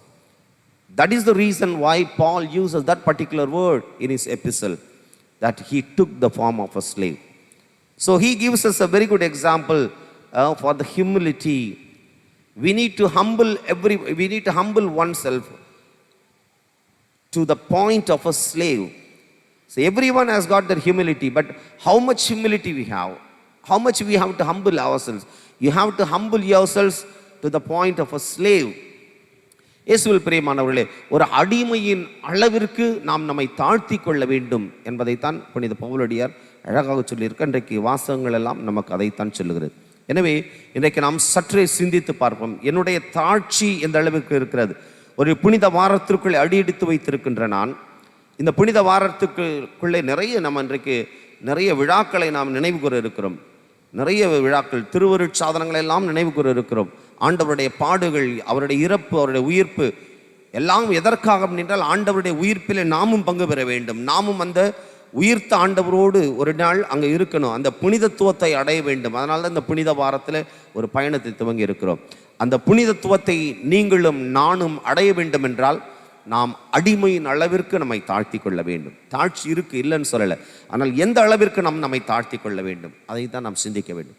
பல நேரங்களில் இந்த தாழ்ச்சி இல்லாததால் தான் நிறைய பிரச்சனைகள், நிறைய பிரச்சனைகள் நிறைய இடத்துல நாம் அதை பார்த்துட்ருக்குறோம். தாழ்ச்சி கிடையாது. இன்றைக்கி ஒரே ஒரு உதாரணம், ஒரு பங்கில் நான் பார்த்த ஒரு நிகழ்ச்சியை நான் உங்களோட பகிர்ந்து கொள்கிறேன். ஒரு ஊரில், அந்த சென்னையில் தான் ஒரு பங்கில் நான் திருப்பலி முடித்து ஒரு முதல் வெள்ளிக்கிழமை ஆராதனை பூசெல்லாம் முடித்த பிறகு வெளியில் போகும்போது எல்லாருக்கும் டீ கொடுத்தார்கள். யூஸ் அண்ட் த்ரோ கப்பில் டீ கொடுத்தாங்க. எல்லோரும் டீ குடிச்சிட்டு எல்லாம் போயிட்டாங்க. போன பிறகு ஒரு 2 மனிதர்கள் கோயிலை சுற்றி வராங்க. அவங்க இந்த பக்கம் சுற்றினாங்கன்னா பங்கு சாமியார் அந்த பக்கம் சுற்றுறாரு. கொஞ்சம் நேரம் பார்த்தா புரிஞ்சு போச்சு, இவங்க பங்கு சாமியாரை தேடுறாங்க. பங்கு சாமியாருக்கும் புரியுது இவங்க அவங்களை தேடுறாங்க. இவங்க இப்படி வந்தால் அவர் அப்படி போகிறார், அவங்க இப்படி வந்தால் இப்படி வர்றார். கொஞ்சம் நேரம் விளையாடிட்டு இருந்தாங்க. எவ்வளோ நேரம் தான் பங்கு சாமியார் பாவார், மாட்டிக்கிட்டார். மாட்டின பிறகு அந்த 2 பேரும் பங்கு சாமியாரை நிற்க வச்சு அவ்வளவு கேவலமாக திட்டினார்கள். எனக்கெல்லாம் அறிவு இருக்கா? என்னத்தை படிச்சுட்டு வந்த? எந்த செமினரில் ஒன்று சொல்லி கொடுத்தாங்க? உன்னையெல்லாம் யார் ஆர்டினேஷன் கொடுத்தது உனக்கு? என்ன படித்த? நீ எல்லாம் படிச்சிருக்கியா? போய் பாருங்கள், கோயிலுக்கு முன்னாடி குடித்த டீ கப்பெல்லாம் அங்கே போட்டுட்டு போயிருக்கிறாங்க மக்கள். சொல்கிறதில்ல, உனக்கு அறிவு இல்லை, படிக்கலை, அனௌன்ஸ் பண்ணுறது இல்லையா, குப்பை தொட்டியில் போடணும் அப்படின்னு சொல்கிறது இல்லையா அப்படின்னு ஒரு 10 நிமிஷம் திட்டிகிட்டே இருந்தாங்க. பாவம் அந்த பங்கு சாமியார், சாரி நான் அடுத்த முறை கண்டிப்பாக சொல்கிறேன் அப்படின்ற ரொம்ப தாழ்ச்சியாக சொல்லிட்டு இருந்தார். கொஞ்சம் வயசானவர் தான், தாழ்ச்சியாக சொல்லிட்டு இருந்தார். 10 நிமிடம் விடாமல் 2 பேரும் மாறி மாறி திட்டிட்டு, அடுத்த முறை ஜாக்கிரதை பாரு, இது மாதிரிலாம் நடக்கக்கூடாது அப்படின்னு சொல்லிட்டு நடையை கட்டினார்கள். அவங்க கேட்டை தாண்டி போனாங்க. எனக்கு மனசு கேட்கல, பின்னாடியே போய் கூப்பிட்டேன், கொஞ்சம் வாங்க அப்படின்னு வந்தாங்க. சார் 2-3 மணி நேரம் கோயிலில் இருந்தீங்க, இப்போ வீட்டுக்கு போகிறீங்களா, என்னத்தை எடுத்துகிட்டு போகிறீங்க, ஒரே கோவமாக போகிற மாதிரி இருக்கே அப்படின்னு. கவர்மெண்ட் ஆமாம், அந்த சாமியார் அப்படி பண்ண என்ன பண்ணுறது. நான் சொன்னேன், ஒன்று நீங்கள் பண்ணியிருக்கலாம், கப்பு அங்கே கிடக்குதில்ல, ஒரு 2-3 கப்பு தான், அதை நீங்கள் எடுத்து குப்பை தொட்டியில் போட்டுட்டு பிறகு ஃபாதரை நீங்கள் இந்த அளவுக்கு பேசியிருந்தா கூட பரவாயில்ல. ஆனால் நீங்கள் அதை செய்யவில்லை, அதை செய்யவே இல்லை. தப்பு இல்லையா? நீங்கள் எடுத்து போட்டிருக்கலாமே. இப்போ நீங்கள் போகும்போதாவது, இப்போ சாமியை திட்டிட்டு போனீங்களே, போகும்போதாவது எடுத்து போட்டிருக்கலாம், அதையும் செய்யலை. இப்போ என்ன நீங்கள் அப்படின்னு. அதுக்கு ஒருத்தர் சொன்னார், நான் அன்பிய தலைவர் ஃபாதர் அப்படின்னார். அன்பிய தலைவரா? நான் சொன்னேன், அந்த வார்த்தையை பயன்படுத்தாதீர்கள், நீ அன்பிய பணியாளர் அப்படின்னா சொல்லுங்கள். யாரும் தலைவர்லாம் கிடையாது, தலைவர்னு யாரும் சொல்ல முடியாது. நீங்கள் அன்பிய பணியாளர். உங்கள் அன்பியத்திற்கு இந்த திருச்சபைக்கும் நீங்கள் பணி செய்ய வந்தவர்கள், நான் பணிபுரிய வந்தேன். அப்போ அன்பிய தலைவரெல்லாம் கையப்படி கட்டிட்டு சூப்பர்விஷன் பண்ணுற மாதிரி கோயிலை சுற்றி வருவாங்க. அவங்க பூசை இங்கே உள்ள பூசை நடக்கும், அவங்கள வெளியே சுற்றி வருவாங்களாம். அப்படியே இதெல்லாம் தப்பு நடக்கிறத பார்த்து ஃபாதரை திட்டிட்டு போயிட்டே இருப்பாங்களாம். நான் சொன்னேன், அப்படிலாம் இல்லை, உங்களை நீங்கள் தாழ்த்தி கொள்ள வேண்டும், பணிபுரிவதற்காக வந்திருக்கிறீர்கள், அந்த மைண்ட் செட்டை மாற்றுங்க, அன்பிய பணியாளர்னு சொல்லி பழகுங்க, அப்போ பணி செய்கிறதுக்கு உங்களுக்கு மனசு வரும் அப்படின்னு சொல்லி முடிச்சேன். சரிங்க ஃபாதர், தோஸ்திரம் ஃபாதர்ன்ட்டு திரும்பியும் போயினே இருந்தாங்க. அப்பயாவது போய் எடுத்து போடுவாங்கன்னு பார்த்தேன், அந்த கப் அப்பயும் அவங்க எடுத்து போடலை. இது நான் பார்த்தது தான். இப்படிப்பட்ட ஒரு எண்ணங்கள் தான் இன்றைக்கு மனிதர்கள் மத்தியில் இருக்குது. இன்றைக்கு நமக்கெல்லாம் நம்ம உயர்த்து கொள்வதை தான் பார்க்குறோம், தாழ்த்தி கொள்றதுக்கு மனசே வர்றது கிடையாது.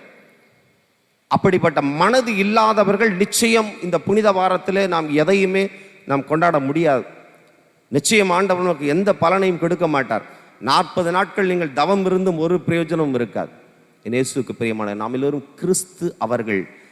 ஆண்டவர் அழகா சொல்லார் மத்தேயு நற்செய்தியில் இல்லையா, சுமை சுமந்து சோர்ந்து இருப்பார் எல்லாரும் என்னிடம் வாருங்கள் சொல்லியிருப்பார். என்ன சொல்றார்? என்னிடத்திலே கற்றுக்கொள்ளுங்கள், நான் தாழ்ச்சிய மனசாந்தம் உள்ளவன். Learn from me that I am meek and humble. We have to learn from Jesus how we have to humble oneself. We have to learn from Jesus. We have to learn from Mother Mary. அன்னை மரியாள் தான் சொல்லுவாங்க, நான் இதோ ஆண்டவருடைய அடிமை என்ற வார்த்தையை பயன்படுத்துவார்கள் இல்லையா. அன்னை மரியாளிடம் ஆண்டவரிடம் வந்து கற்றுக்கொள்ளுங்கள், அவர்கள் தான் உண்மையான கிறிஸ்தவர்கள். எனவே இயேசு பிரியமானவர்களே, இந்த ஒரு சிந்தனையோடு இன்றைக்கு இந்த புனித வாரத்துக்குள்ளே நாம் நுழைவோம். நாமும் நம்மை தாழ்த்தி கொள்வோம். எல்லா விதத்திலும் ஒருவரை நம்ம தாழ்த்தி கொள்ளுகிற போது நிறைய பிரச்சனைகள் சால்வ் ஆகிடும். இந்த தாழ்ச்சி இல்லாததால் தான் நிறைய பிரச்சனைகள். ஒருத்தருக்கு ஒருத்தர் விட்டு கொடுக்க முடியாமல் அவர் அகங்காரம், ஆணவம், கோபம், வாழ்க்கையின் உச்சத்தில் அமர்ந்து கொண்டு நம்ம கீழே வரமாட்டோம் அப்படிங்கிற ஒரு எண்ணத்தில் இருக்கிற பொழுது நிச்சயம் நம்மால் எதையும் சாதிக்க முடியாது. ஆண்டவர் தாழ்த்தி கொண்ட ஒரு அரசர், தன்னை தாழ்த்தி இன்றைக்கு நமக்கெல்லாம் ஒரு எடுத்துக்காட்டாய் வாழ்ந்த ஒரு பேரு அரசர். அப்படிப்பட்ட அரசரை நாம் நம் கடவுளாய் ஏற்றுக்கொண்ட நாம் அவரை போலவே நாமும் நம்மை தாழ்த்தி கொண்டு இந்த புனித வாரத்திற்குள்ளே நுழைவோம். இந்த புனித வார நிகழ்வுகள் எல்லாம் நமக்கும் நம் குடும்பத்திற்கும் நிறைந்த பலனையும் ஆசிரியம் கொடுக்கட்டும். ஆமென். எழுந்து நிற்போம்.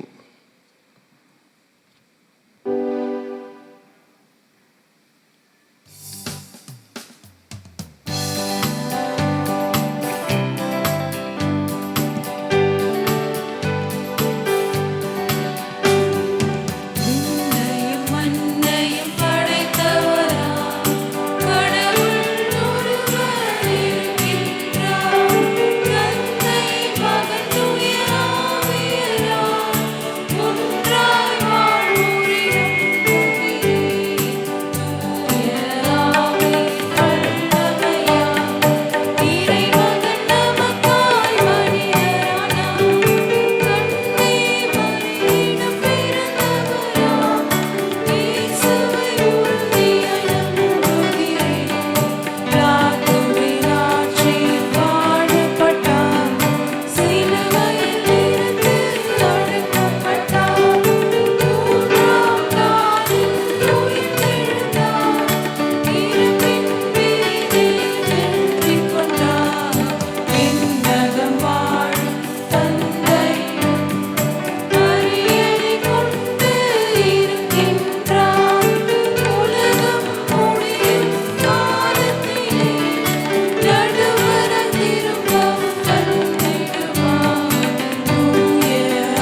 this time of the Lord's Passion, when Christ offered prayers and supplications to his Father, with loud cries and tears, let us humbly beseech God that in answer to his Son's reverent submission, he may in mercy hear our prayers also. So let us submit all our prayers and petitions to the hands of the Lord. Let our response be, Lord, hear our prayer. Lord, hear our prayer. Lord our God, we humbly pray for church leaders. Empower them with the Holy Spirit to guide your faithful, especially lead our church leaders for a self-emptying service and witnessing life. For this grace, we pray to you, O Lord. Lord, hear our prayer. Merciful God, we implore you to bless our national leaders. Be with them when they exercise their duties.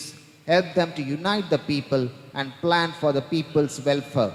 Empower us with your wisdom so that we may elect good leaders in the forthcoming elections. For this grace, we pray to you, O Lord. Lord, hear our prayer.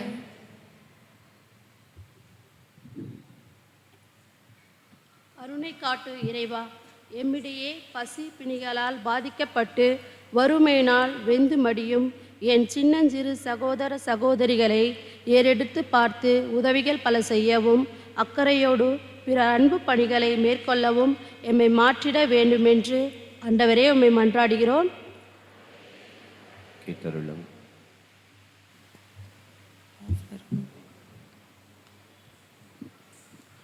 புனிதமே உருவான இறைவா, நாங்கள் தொடங்கியுள்ள புனித வாரத்தின் வழிபாடுகளில் நேரம் தவறாமல் ஆர்வத்தோடும் ஈடுபாட்டுடனும் பங்கேற்று நீர் வழங்கும் அன்பு, கீழ்ப்படிதல், உடனிருப்பு, மன்னிப்பு ஆகிய 4 அருட்கொடைகளை பெற்று எம் வாழ்வை புதுப்பித்து கொள்ள வேண்டுமென்று ஆண்டவரே உம்மை மன்றாடுகிறோம்.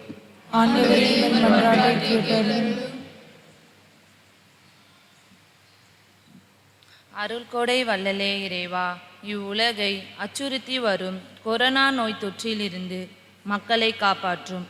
இந்நோயினால் பாதிக்கப்பட்டோர் குணமடையவும் மேலும் நோய் தொற்று பரவாமல் இருக்க மக்கள் தங்கள் சமூக பொறுப்பை உணர்ந்து செயலாற்றவும் வரம் வேண்டி இறைவா உம்மை மன்றாடுகிறோம்.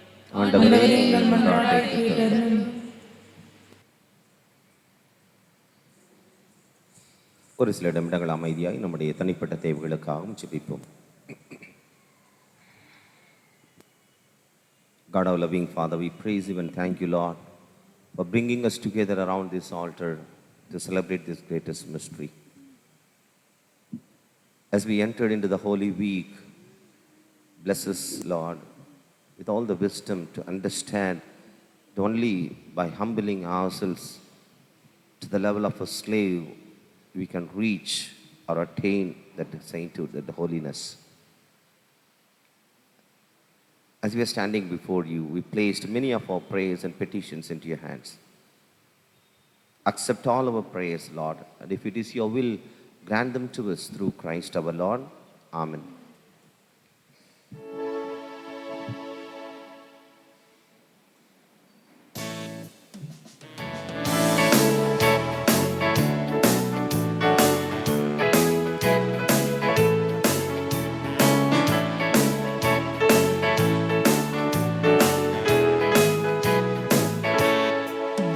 On this day of joy, on this day of hope, we come to you in the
pray, brothers and sisters, that my sacrifice and yours may be acceptable to God, the Almighty Father.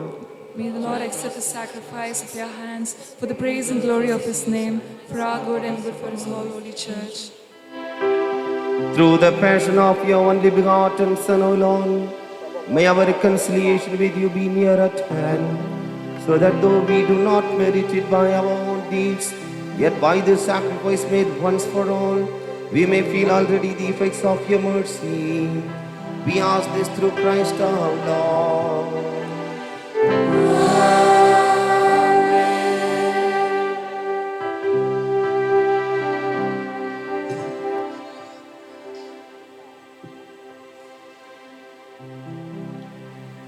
ஆண்டவர் உங்களோடு இருப்பாராக.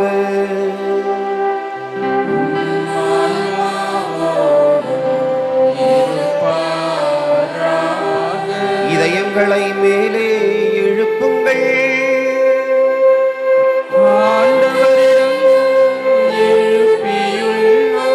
நம் இறைவனாகிய ஆண்டவருக்கு நன்றி கூறுவோம்.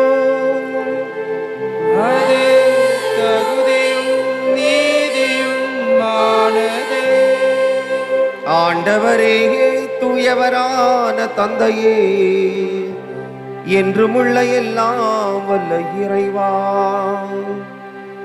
எந்நாளும் எவ்விடத்திலும் நாங்கள் உமக்கு நன்றி செலுத்துவது மெய்யாகவே தகுதியும் நீதியுமாகும்.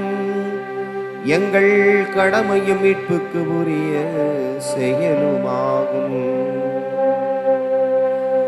மாசற்ற கிறிஸ்து பாவிகளுக்காக பாடுபடவும், தீயோரின் மீட்புக்காக அநீதியாக தீர்ப்பிடப்படவும் திருவுளமானார். அவரது இறப்பு எங்கள் பாவங்களை போக்கியது, அவரது உயிர்த்தெழுதல் எங்களை உமக்கு ஏற்புடையவர்களாய் மாற்றியது. ஆகவே நாங்கள் வானதூதர் அனைவரோடும் சேர்ந்து உம்மை புகழ்ந்து போற்றி அக்களித்து கொண்டாடி ஆர்ப்பரித்து பாடுவதாவது: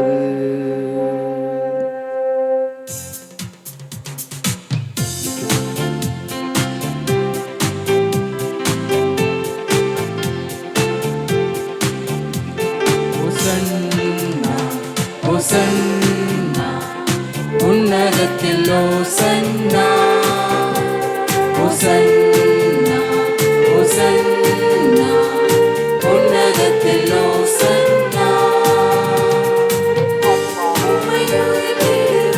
உம்மை உயர்த்திடுவோம், துதி நிறைவுடனே, இயேசுவே நீர் உயர்த்திடுவே.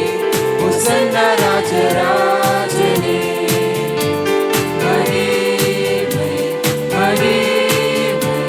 மகிமை ராஜராஜனே,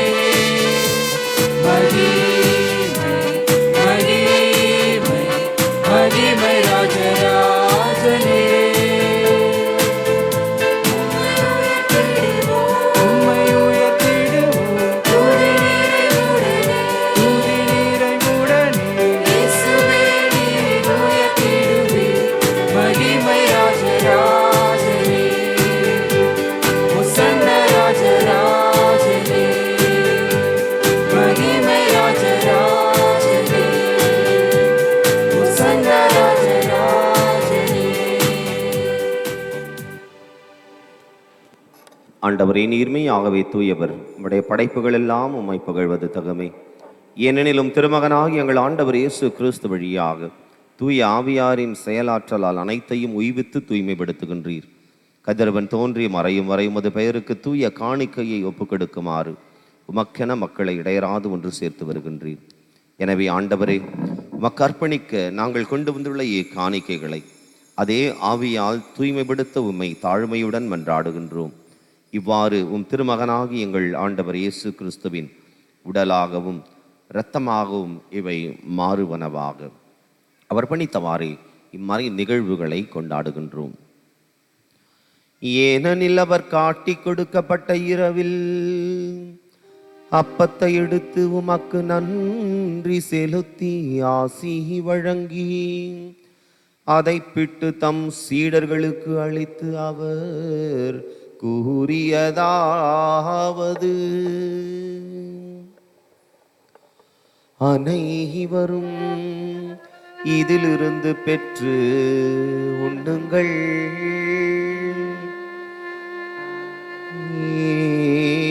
ஏனெனில் இது உங்களுக்காக கையளிக்கப்படும் என் உடல்.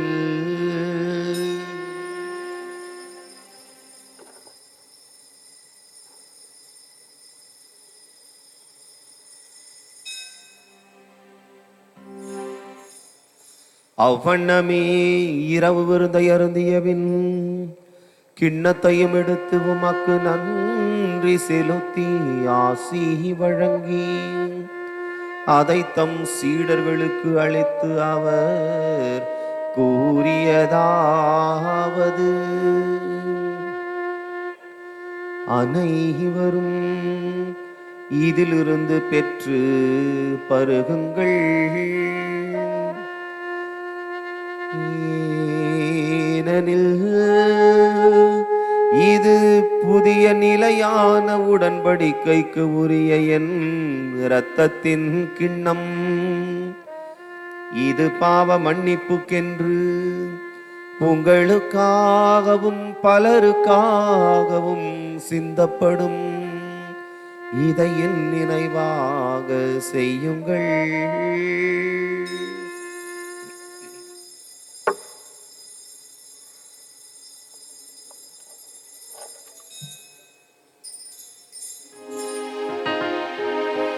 நம்பிக்கையின் மறைபொருள். ஆண்டவரே, நீர் வருமளவும் உமது இறப்பினை அறிக்கையிடுகின்றோம். உமது உயிர்ப்பினையும் எடுத்துரைக்கின்றோம். ஆகவே ஆண்டவரே, உம் திருமகனின் மீட்பளிக்கும் பாடுகளையும் வியப்புக்குரிய உயிர்ப்பையும் விண்ணேற்றத்தையும் நாங்கள் நினைவு கூறுகின்றோம். இவர் மீண்டும் வருவார் என எதிர்பார்த்திருக்கும் நாங்கள் இப்புனிதமான உயிருள்ள பலியை நன்றி அறிதலுடன் உமக்கு ஒப்பு கொடுக்கின்றோம். உமது திரு அவையின் காணிக்கையை கண்ணோக்கியருள உமை மன்றாடுகின்றோம். இபலியினால் நீர் உளம் கனிய திருவிழமானீர். இவ்வாறு உம்முடைய திருமகனின் திருவுடல் திரு இரத்தத்தால் ஊட்டம் பெறும் நாங்கள் அவருடைய தூய ஆவியால் நிரப்ப பெற்று கிறிஸ்துவுக்குள் ஒரே உடலும் ஒரே உள்ளமும் உடையவராக விளங்கச் செய்வீராக.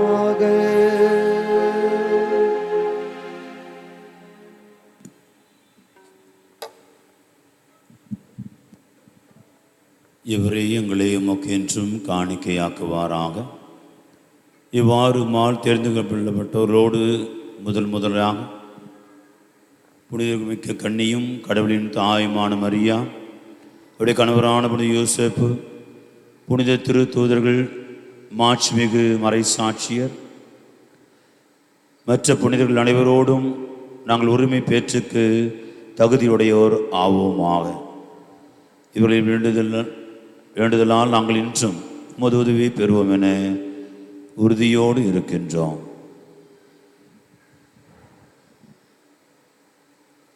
ஆண்டவரே, எங்களை உம்மோடு ஒப்புரவாக்கும் இப்பலி உலகுக்கெல்லாம் அமைதி மீட்பும் தர வேண்டும் என மன்றாடுகின்றோம்.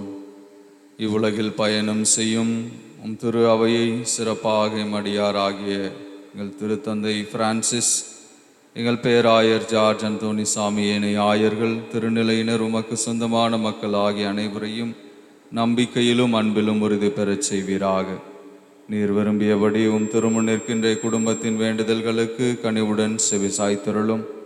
கனிவுள்ள தந்தையே, எங்கும் சிதறுண்டிருக்கும் உடைய பிள்ளைகளை கனிவுடன் உம்மோடு சேர்த்து கொள்ளும். இறந்து போன எங்கள் சகோதர சகோதரிகளையும் உமக்கு உகந்தவர்களாய் வாழ்ந்து உலகை விட்டு சென்ற அனைவரையும் உமது ஆட்சியில் கனிவுடன் ஏற்றருளும். நாங்களும் அங்கு வந்து சேர்ந்து அவர்களோடு உமது ஆட்சியால் என்றும் மன நிறைவடைவோம் என எங்கள் ஆண்டவராம் கிறிஸ்து வழியாக இதை நோக்கியிருக்கிறோம். அவர் வழியாகவே நீர் உலகிற்கு எல்லா நன்மைகளையும் வழங்குகின்றீர்.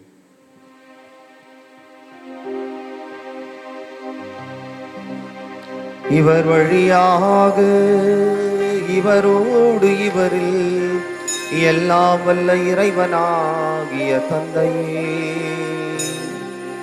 தூயாவியாரின் ஒன்றிப்பில் எல்லா புகழும் மாட்சியும் என்றென்றும் உமக்கு உரியதே. ஆமென்.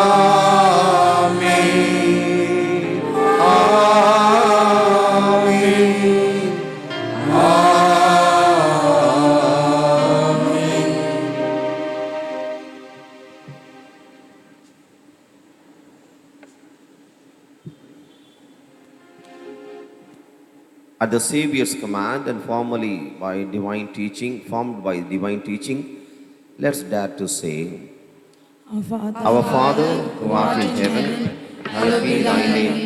Thy kingdom come, thy will be done, on earth as it is in heaven. Give us this day our daily bread. Forgive us our trespasses, as we forgive those who trespass against us. And lead us not into temptation, but deliver us from evil. Deliver us, Lord, we pray, from every evil. Graciously grant peace in our days, that by the help of your mercy, we may be always free from sin and safe from all distress, as we await the blessed hope and the coming of our Savior, Jesus Christ. The kingdom, the power, and the glory are yours, now and forever. Lord Jesus Christ, who said to your apostles, Peace I leave you, my peace I give you. Look not on our sins, but on the faith of your church, and graciously grant her peace and unity in accordance with your will, who live and reign forever and ever. Amen. The peace of the Lord be with you always. And with your spirit. Let us all offer each other the meaningful sign of peace.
செம்மறி, இவரே உலகின் பாவங்களை போக்குகின்றவர்.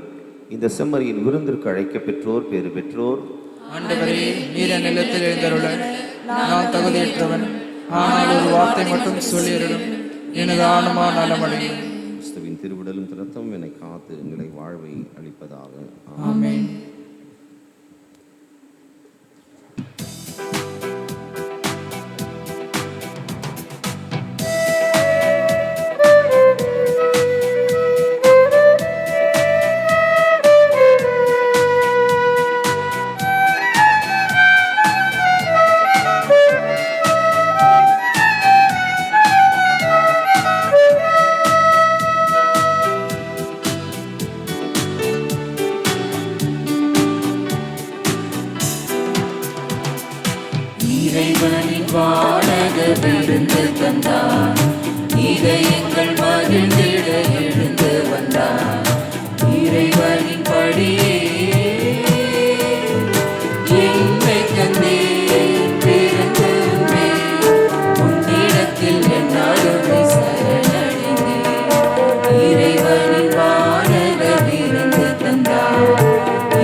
அறிவிப்புகள்.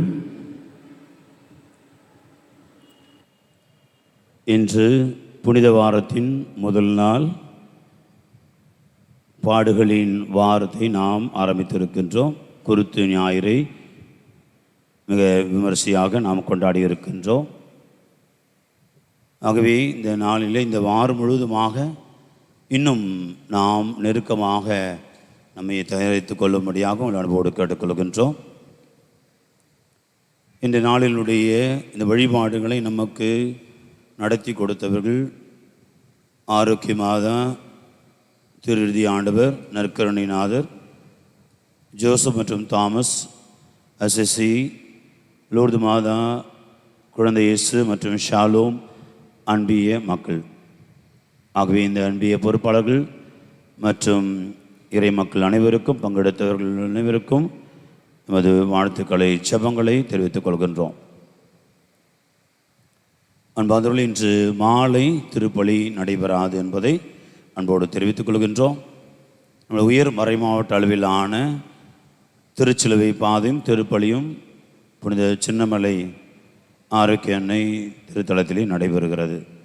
எனவே விரும்புகிறவர்கள் அங்கே சென்று பங்கெடுக்கலாம். இந்த திருப்பலி முடிந்த பிறகு பங்கு பேரவையினுடைய செயற்குழு கூட்டம் நடைபெறும்.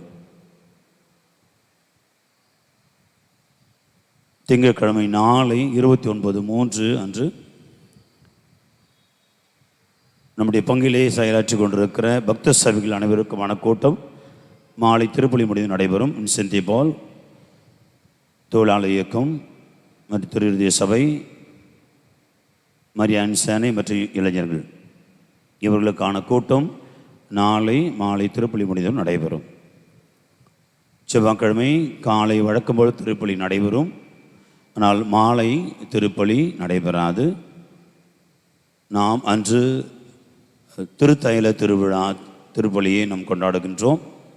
எனவே அன்று சிறப்பு நிகழ்வாக அனைத்து குருக்களும் ஒன்று கூடி பேராயர் தலைமையிலே நம்முடைய சாந்தோம் கத்தீட்ரல் சர்ச்சில் பேராலயத்தில் இந்த திருத்தைல திருப்பலி 5:30 மாலை 5:30 மணிக்கு நடைபெறுகிறது. கூடுமானவரை பங்கெடுக்க நினைக்கிறவர்கள் பங்கெடுக்கலாம். புதன்கிழமை அனைத்து அன்பிய பொறுப்பாளர்கள், பங்கு பேரவை உறுப்பினர்கள், அன்பிய தன்னார்வ தொண்டர்கள், பக்த சபை உறுப்பினர்கள் இவர்கள் அனைவருக்குமான சேர்ந்த கூட்டமானது நடைபெறவிருக்கிறது. புனித வெள்ளிக்காக நாம் தயாரிக்க ஏற்கனவே ஒவ்வொரு குழுவாக நாம் நியமித்து அந்த குழுக்களை சந்தித்து பேசியிருக்கிறோம். ஆகவே ஒட்டுமொத்தமாக எல்லோரும் சேர்த்து நாம் இந்த நாளிலே சந்தித்து நம்முடைய பணிகளை இன்னும் தெளிவுபடுத்திக் கொள்ள இருக்கின்றோம். எனவே வருகின்ற புதன்கிழமை மாலை நாம் இந்த திருப்பலி முடிந்த பிறகு எல்லோரும் ஒன்று கூடுவோம். எனக்கு 240 தன்னார்வ தொண்டர்கள் இருக்கிறார்கள் எல்லாம் சேர்த்து. ஆகவே அனைவரும் இதில் கண்டிப்பாக கலந்து கொள்ள வேண்டும். குறிப்பாக அன்பிய கோஆர்டினேட்டர்ஸ்னால் ஒவ்வொரு அன்பியத்திலும் 3 பேர் இருக்கிறாங்க. அவங்க 3 பேர் வரணும். பங்கு பெரிய உறுப்பினர்கள் வரணும். பக்த சபை பொறுப்பாளர்களும் அவர்களோடு சேர்ந்த உறுப்பினர்களும் அதே போன்று தன்னார்வத்தோடு பெயரை பதிவு செய்து கொண்டிருக்கிறவர்களும் வரும்படியாக அன்போடு கேட்டுக்கொள்கின்றோம். வருகின்ற வியாழக்கிழமை 1/4/2021 அன்று பெரிய வேனை நாம் சிறப்பிக்கின்றோம். அன்று மாலை 6 மணிக்கு நம்முடைய திருவழிபாடானது ஆரம்பமாகும். அநேகமாக பாதம் கழுவு சடங்கு நடைபெறாது. அதே போன்று நற்கன் இடமாற்று பவனி இருக்கும். அதை தொடர்ந்து நாம் எல்லோருமாக 12 மணி வரை நற்கண்ணை இந்த ஆராதனையில் பங்கெடுப்போம்.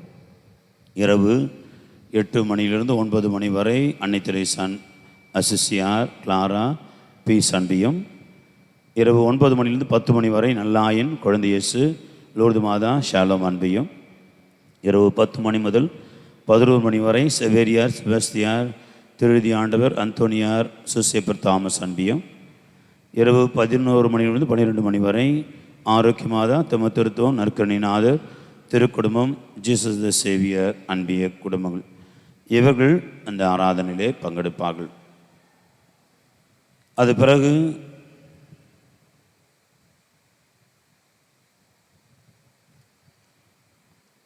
from 12 midnight we begin the veneration of the dead Christ. 12 மணியிலிருந்து நாம் இறந்த ஆண்டவர் மரித்த ஆண்டவர் இயேசுனுடைய அந்த வணக்கத்தை ஆரம்பிக்கின்றோம். அதேபோன்று மரித்த ஆண்டவருடைய உடலை சுமந்து செல்வதற்காக ஏற்கனவே தயாரித்து கொண்டிருக்கிறவர்கள் உபவாசம் இருந்து அதே சமயத்தில் தினந்தோறும் திருப்பள்ளிக்கு வந்து பாவசங்கதனம் செய்து தயாரித்து கொண்டிருக்கிறவர்கள் மட்டுமே அந்த ஆண்டுடைய உடலை சுமந்து செல்ல முன் வர வேண்டும். வேறு யாரும் பக்கத்தில் வரக்கூடாது. இல்லை நான் வேண்டிக்கினேன், நான் வருஷம் வந்து இப்போ நான் தான் தூக்குவேன், இதுதான் என்னுடைய, அதெல்லாம் கிடையாது. ஏற்கனவே அதுக்காக குறிக்கப்பட்டு அவர்களுக்காக உபவாசம் இருந்து தயாரித்து கொண்டிருக்கிறார்கள்.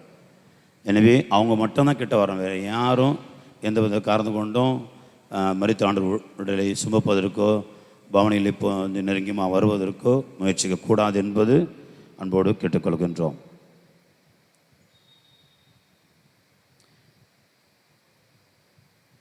வருகின்ற புதன்கிழமை 31/3 அன்று பங்கு சிலுவை பாதையானது நம்முடைய பங்கிலே பணியாற்றி கொண்டிருக்கிற அருட் சகோதரிகள் அவர்களால் வழிநடத்தப்படுகிறது. அன்பார்ந்தவர்களே, ஒரு முக்கியமான குறிப்பு ஃபாதர் இப்போ தான் சொன்னார் பிரசங்கத்தில், அன்பிய பொறுப்பாளர்னால் வேலை செய்யணும். நல்ல டிப்டாப்பாக வந்துட்டு கடைசி நேரத்தில் வந்துட்டு நான் ரீடிங் படிக்கிறேன், நான் வாசகம் படிக்கிறேன், இல்லை நான் மன்றாட்டு படிக்கிறேன், அவங்களாம் கெட்ட வராது. தயவுசெய்து கெட்ட வராது. அதுக்கு முன்னதாகவே தயாரிப்பு முதல்ல செய்யணும். வழிபாடுனா யார் பண்ணுவாங்க? அதெல்லாம் ஒரு வழிபாடு நடக்கணும். இப்போ இன்றைக்கு குருத்து ஞாயிறு வழிபாடுனா ஓலை வெட்டுறது, ஓலை வந்து எடுத்து வைக்கிறது, அது பிறகு இந்த பவனி போகிறது அல்லது மற்ற காரியங்கள்லாம் செய்வதெல்லாம் வந்து தயாரிப்பு செய்யணும். அது தானாக வந்து முளைச்சி வந்து நிற்காது. அன்பிய பொருள் பங்கு பெற உறுப்பினர்களோ பக்தர் உங்களுக்கு என்ன நாள் கொடுக்குறாங்களோ அந்த நாளுக்கு முந்தின நாள் மாலையே வந்து முழுசாக எல்லாம் இங்கே தான் வேலை செய்யணும். ஆகவே வந்து முதல் காரியம் தயாரிப்பு. அடுத்தது வந்து உங்களுக்காக வந்து யார் யார் என்னென்ன படிக்கணும், திருவழிபாட்டில் பங்கெடுக்கணும்னு சொல்லிக்கணும். அவங்க கண்டிப்பாக வந்து இங்கே படித்து காமிக்கணும். நான் வந்து பெரிய ஆள், என்ன பெரிய ஆள், எனக்கு படிக்க தெரியாதா? நான் இவரோட பெருசாக படிச்சுக்கிறேன், எனக்கு படிக்க சொல்கிறாரு. அதெல்லாம் வந்து அப்படிலாம் கெட்ட வராதிங்க. வந்து கண்டிப்பாக படித்து காமிச்சு தான் ஆகணும். அது சொன்ன நேரத்துக்கு வந்து படிக்கணும். இது ரொம்ப முக்கியமானது. ஆகவே உங்களுடைய ஈடுபாடு முக்கியமானது, உங்களுடைய பங்கேற்பு முக்கியமானது, உங்களுடைய உழைப்பு முக்கியமானது. இது காசு கொடுத்து வேலை செய்கிற வேலை கிடையாது. யாராவது 10 வேலைக்காரங்களை வச்சுட்டு வேலை செஞ்சு கூலி கொடுத்துட்டு போகிறது கிடையாது. நான் பணத்தை போட்டேன், யாராவது வேலை செஞ்சுட்டு போட்டோம், அப்படி கிடையாது. அதில் நம்மளுக்கு எந்த புண்ணியம் கிடையாது, நம்மளுக்கு எந்த ஆசீர்வாதம் கிடையாது. நான் உழைக்கணும், நான் முழு மனசோடு பங்கெடுக்கணும், பங்கேற்பை நான் கொடுக்கணும். எனவே எல்லா அன்பிய பொறுப்பாளர்களோ பங்கு பெற உறுப்பினர்களோ உங்களுக்கென்று கொடுக்கப்பட்டிருக்கிற அந்த பணிக்காக, அந்த நாளுக்கான திருவழிபாடும் அதுக்கு முன்னதான தயாரிப்பும் கண்டிப்பாக நீங்கள் செய்யணும். எல்லோரும் கண்டிப்பாக இருக்கணும். நான் எல்லாரையும் பார்க்கணும்.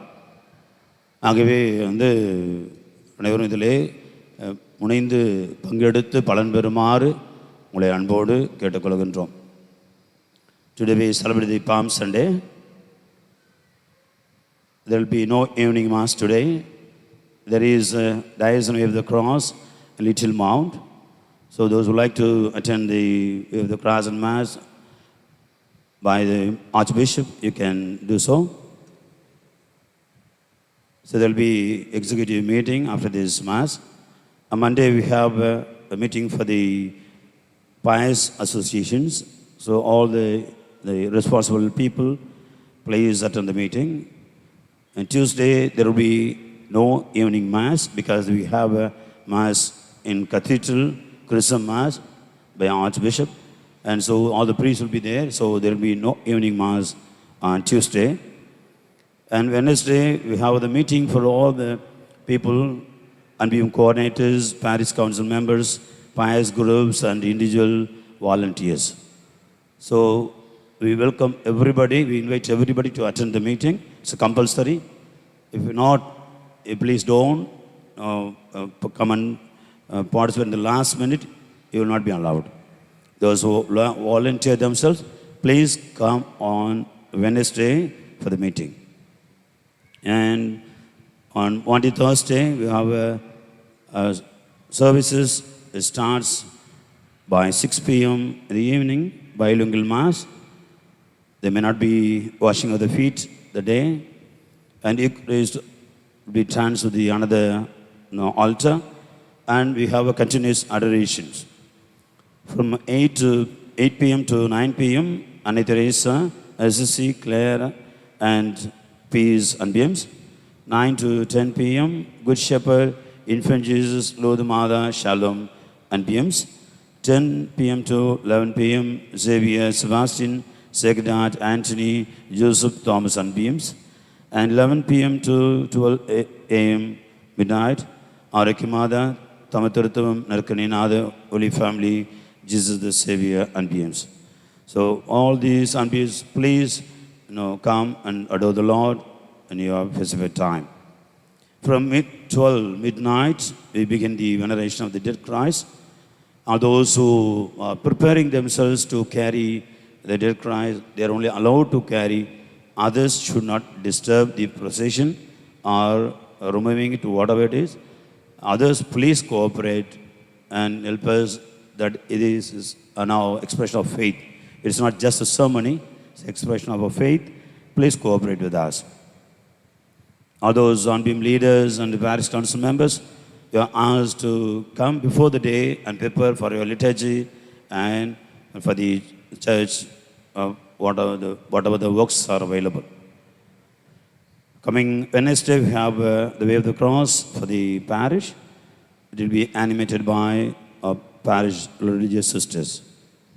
அன்பார்ந்தவர்களே, இன்றைய நாளிலே இந்த ஒரு வழிபாட்டை நாம் நடத்துவதற்கு இந்த நாளிலே நம்மோடு கூட இருக்கிற அருட்தந்தை கிறிஸ்டபர் அவர்கள், HGN என்று சொல்லப்படுகின்ற ஹெரல்ட்ஸ் ஆஃப் குட் நியூஸ் அந்த சபையை சார்ந்த அருட்தந்தை அவர்கள் ஒரு பலவிதமான இந்த நற்செய்தி அறிவிப்பு பணி, தியானங்கள் கொடுப்பது போன்றும் இந்த மாதா டிவிக்கு உதவி செய்து போன்ற பணிகளிலே மிக தீவிரமாக ஈடுபட்டு கொண்டிருக்கிற அருட்தந்தை அவர்கள். ஆகவே அவர் இந்த நாளிலே வந்து நம்மோடு கூட இருந்து இந்த ஒரு நாளை நமக்கு சிறப்பித்து கொடுத்திருக்கிறார்கள். எனவே இங்கே குழுமி இருக்கிற அனைத்து சகோதர உங்களுடைய சார்பாக நம்முடைய தந்தையவர்களுக்கு நம்ம ஜெபங்களையும் நம்முடைய நன்றிகளையும் அன்போடு தெரிவித்துக் கொள்கிறோம். Thank you father.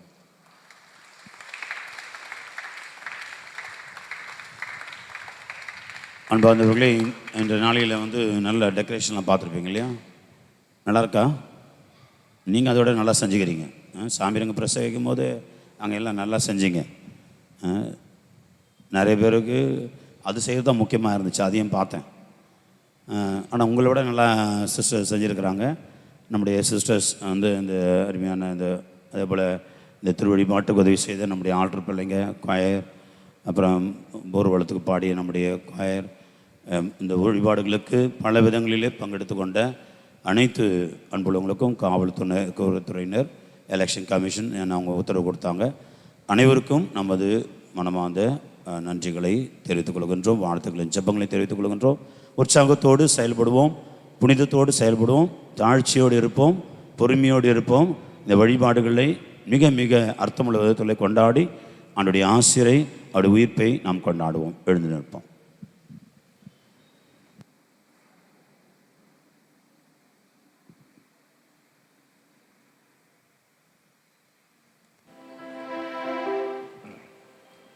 இன்னொரு ஒரு தாழ்மையான ஒரு விண்ணப்பம் அப்படின்னு சொல்லலாம். தமிழக ஆயர் பேரவை நமக்கு இந்த புதிய திருப்பலி நூல், புதிய மொழிபெயர்ப்போடு திருப்பலி நூல்கள்லாம் வந்திருக்கு. அதே போல் நம்முடைய இந்த புனித வார இவங்களெல்லாம் இந்த புது மொழிபெயர்ப்பிலே கொடுக்கப்பட்டிருக்கு. அதே மாதிரி பாடல்களும் புது மொழிபெயர்ப்பில் தான் வந்திருக்கிறது. அதை வலியுறுத்தி கொண்டிருக்கார். கடந்த 2 வருடங்களாக அதை தமிழக ஆயர் பேரவை வலியுறுத்திக்கிட்டு இருக்காங்க, புதிய மொழிபெயர்ப்பை பயன்படுத்துங்கள் அப்படின்ட்டு. ஸோ அதனால் ஒரு நீங்கள் பார்த்துருக்கலாம், நேற்றைய தினம் இந்த கடந்த 3 நாட்களாக மாதா தொலைக்காட்சியில் மீட்பின் கீதங்கள் அப்படின்னு ஒரு நிகழ்ச்சியில் இதை வலியுறுத்தி நாங்கள் சொல்லி கொண்டிருக்கிறோம். அந்த நிகழ்ச்சியை நான் தான் பண்ணிகிட்ருக்கிறேன்.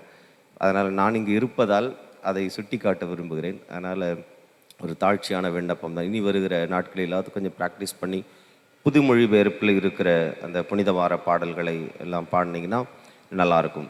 போக போக ஏன்னா நம்ம சற்று மாற்றிக்கொள்ள வேண்டும். ஆயர்கள் என்ன சொல்கிறாங்களோ அதற்கு கீழ்ப்படிந்து நாம் அதை மாற்றிக்கொள்ள முயற்சி எடுக்க வேண்டும். எனவே இந்த புது மொழிபெயர்ப்பை பயன்படுத்துமாறும், ஏன்னா இது ஒரு பெரிய என்ன திருத்தலமான இல்லையா, நிறைய மக்கள் வரக்கூடிய ஒரு இடம். அதனால் அதையெல்லாம் கேட்பார்கள். அதனால் அந்த புது மொழிபெயர்ப்பையும் நீங்கள் பயன்படுத்தினால் சற்றே நலமாக இருக்கும். ஆண்டவருக்கு நன்றி கூறுவோம். மன்றாடுவோமாக.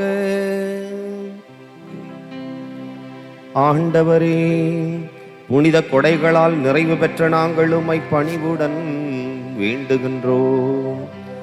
அதனால் நாங்கள் நம்புவதையும் திருமகன் இறப்பினால் எதிர்நோக்கி இருக்க செய்த நீர், நாங்கள் நாடுவதை அவரது உயிர்ப்பினால் வந்தடைய செய்வீராக. எங்கள் ஆண்டவராகிய கிறிஸ்து வழியாக உம்மை மன்றாடுகின்றோம்.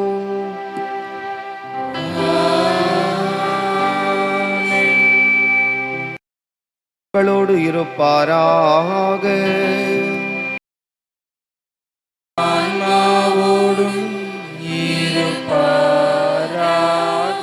எல்லாம் வல்ல இறைவன் தந்தை, மகன், தூயாவியார் உங்களை ஆசீர்வதிப்பாராக.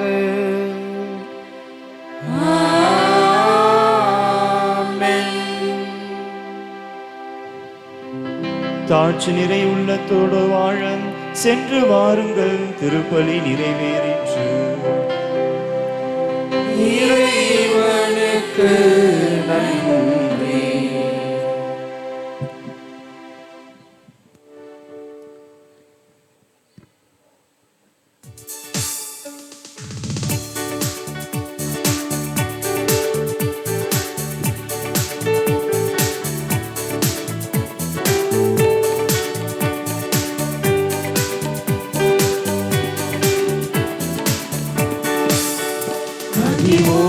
மகிழ்வோம் தினமாக மகிழ்வோம் இசுராஜனம் சொந்தமாயினார் மகிழ்வோம் மகிழ்வோம் தினமாக மகிழ்வோம் இசுராஜனம் சொந்தமாயினார் இந்த பாதலத்தில் சொந்த காரணவர் எங்கள் உள்ளத்தில் சொந்தமானார் இந்த பாதலத்தில் சொந்த காரணவர் எங்கள் உள்ளத்தில் சொந்தமானார் ஆனந்தமே பரமானந்தமே இது மாபெரும் பாக்கியமே ஆனந்தமே பரமானந்தமே இது மாபெரும் பாக்கியமே இந்த பாதலத்தில் சொந்த காரணவர் எங்கள் உள்ளத்தில் சொந்தமானார்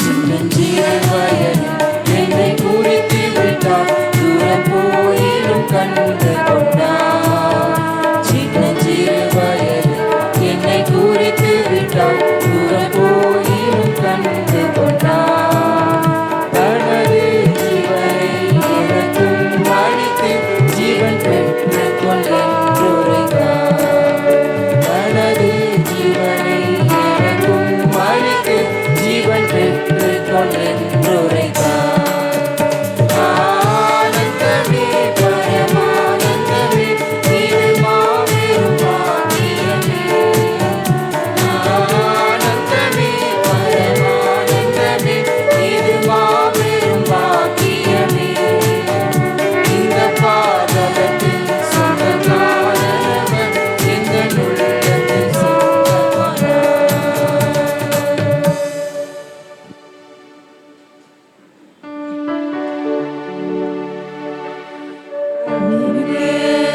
ஸ்துதிக்குரிய பரிசுத்த பரமதிய நற்கருணைக்கு சதா காலமும் ஆராதனையும் துதி தோற்றமும் நமஸ்காரமும் உண்டாக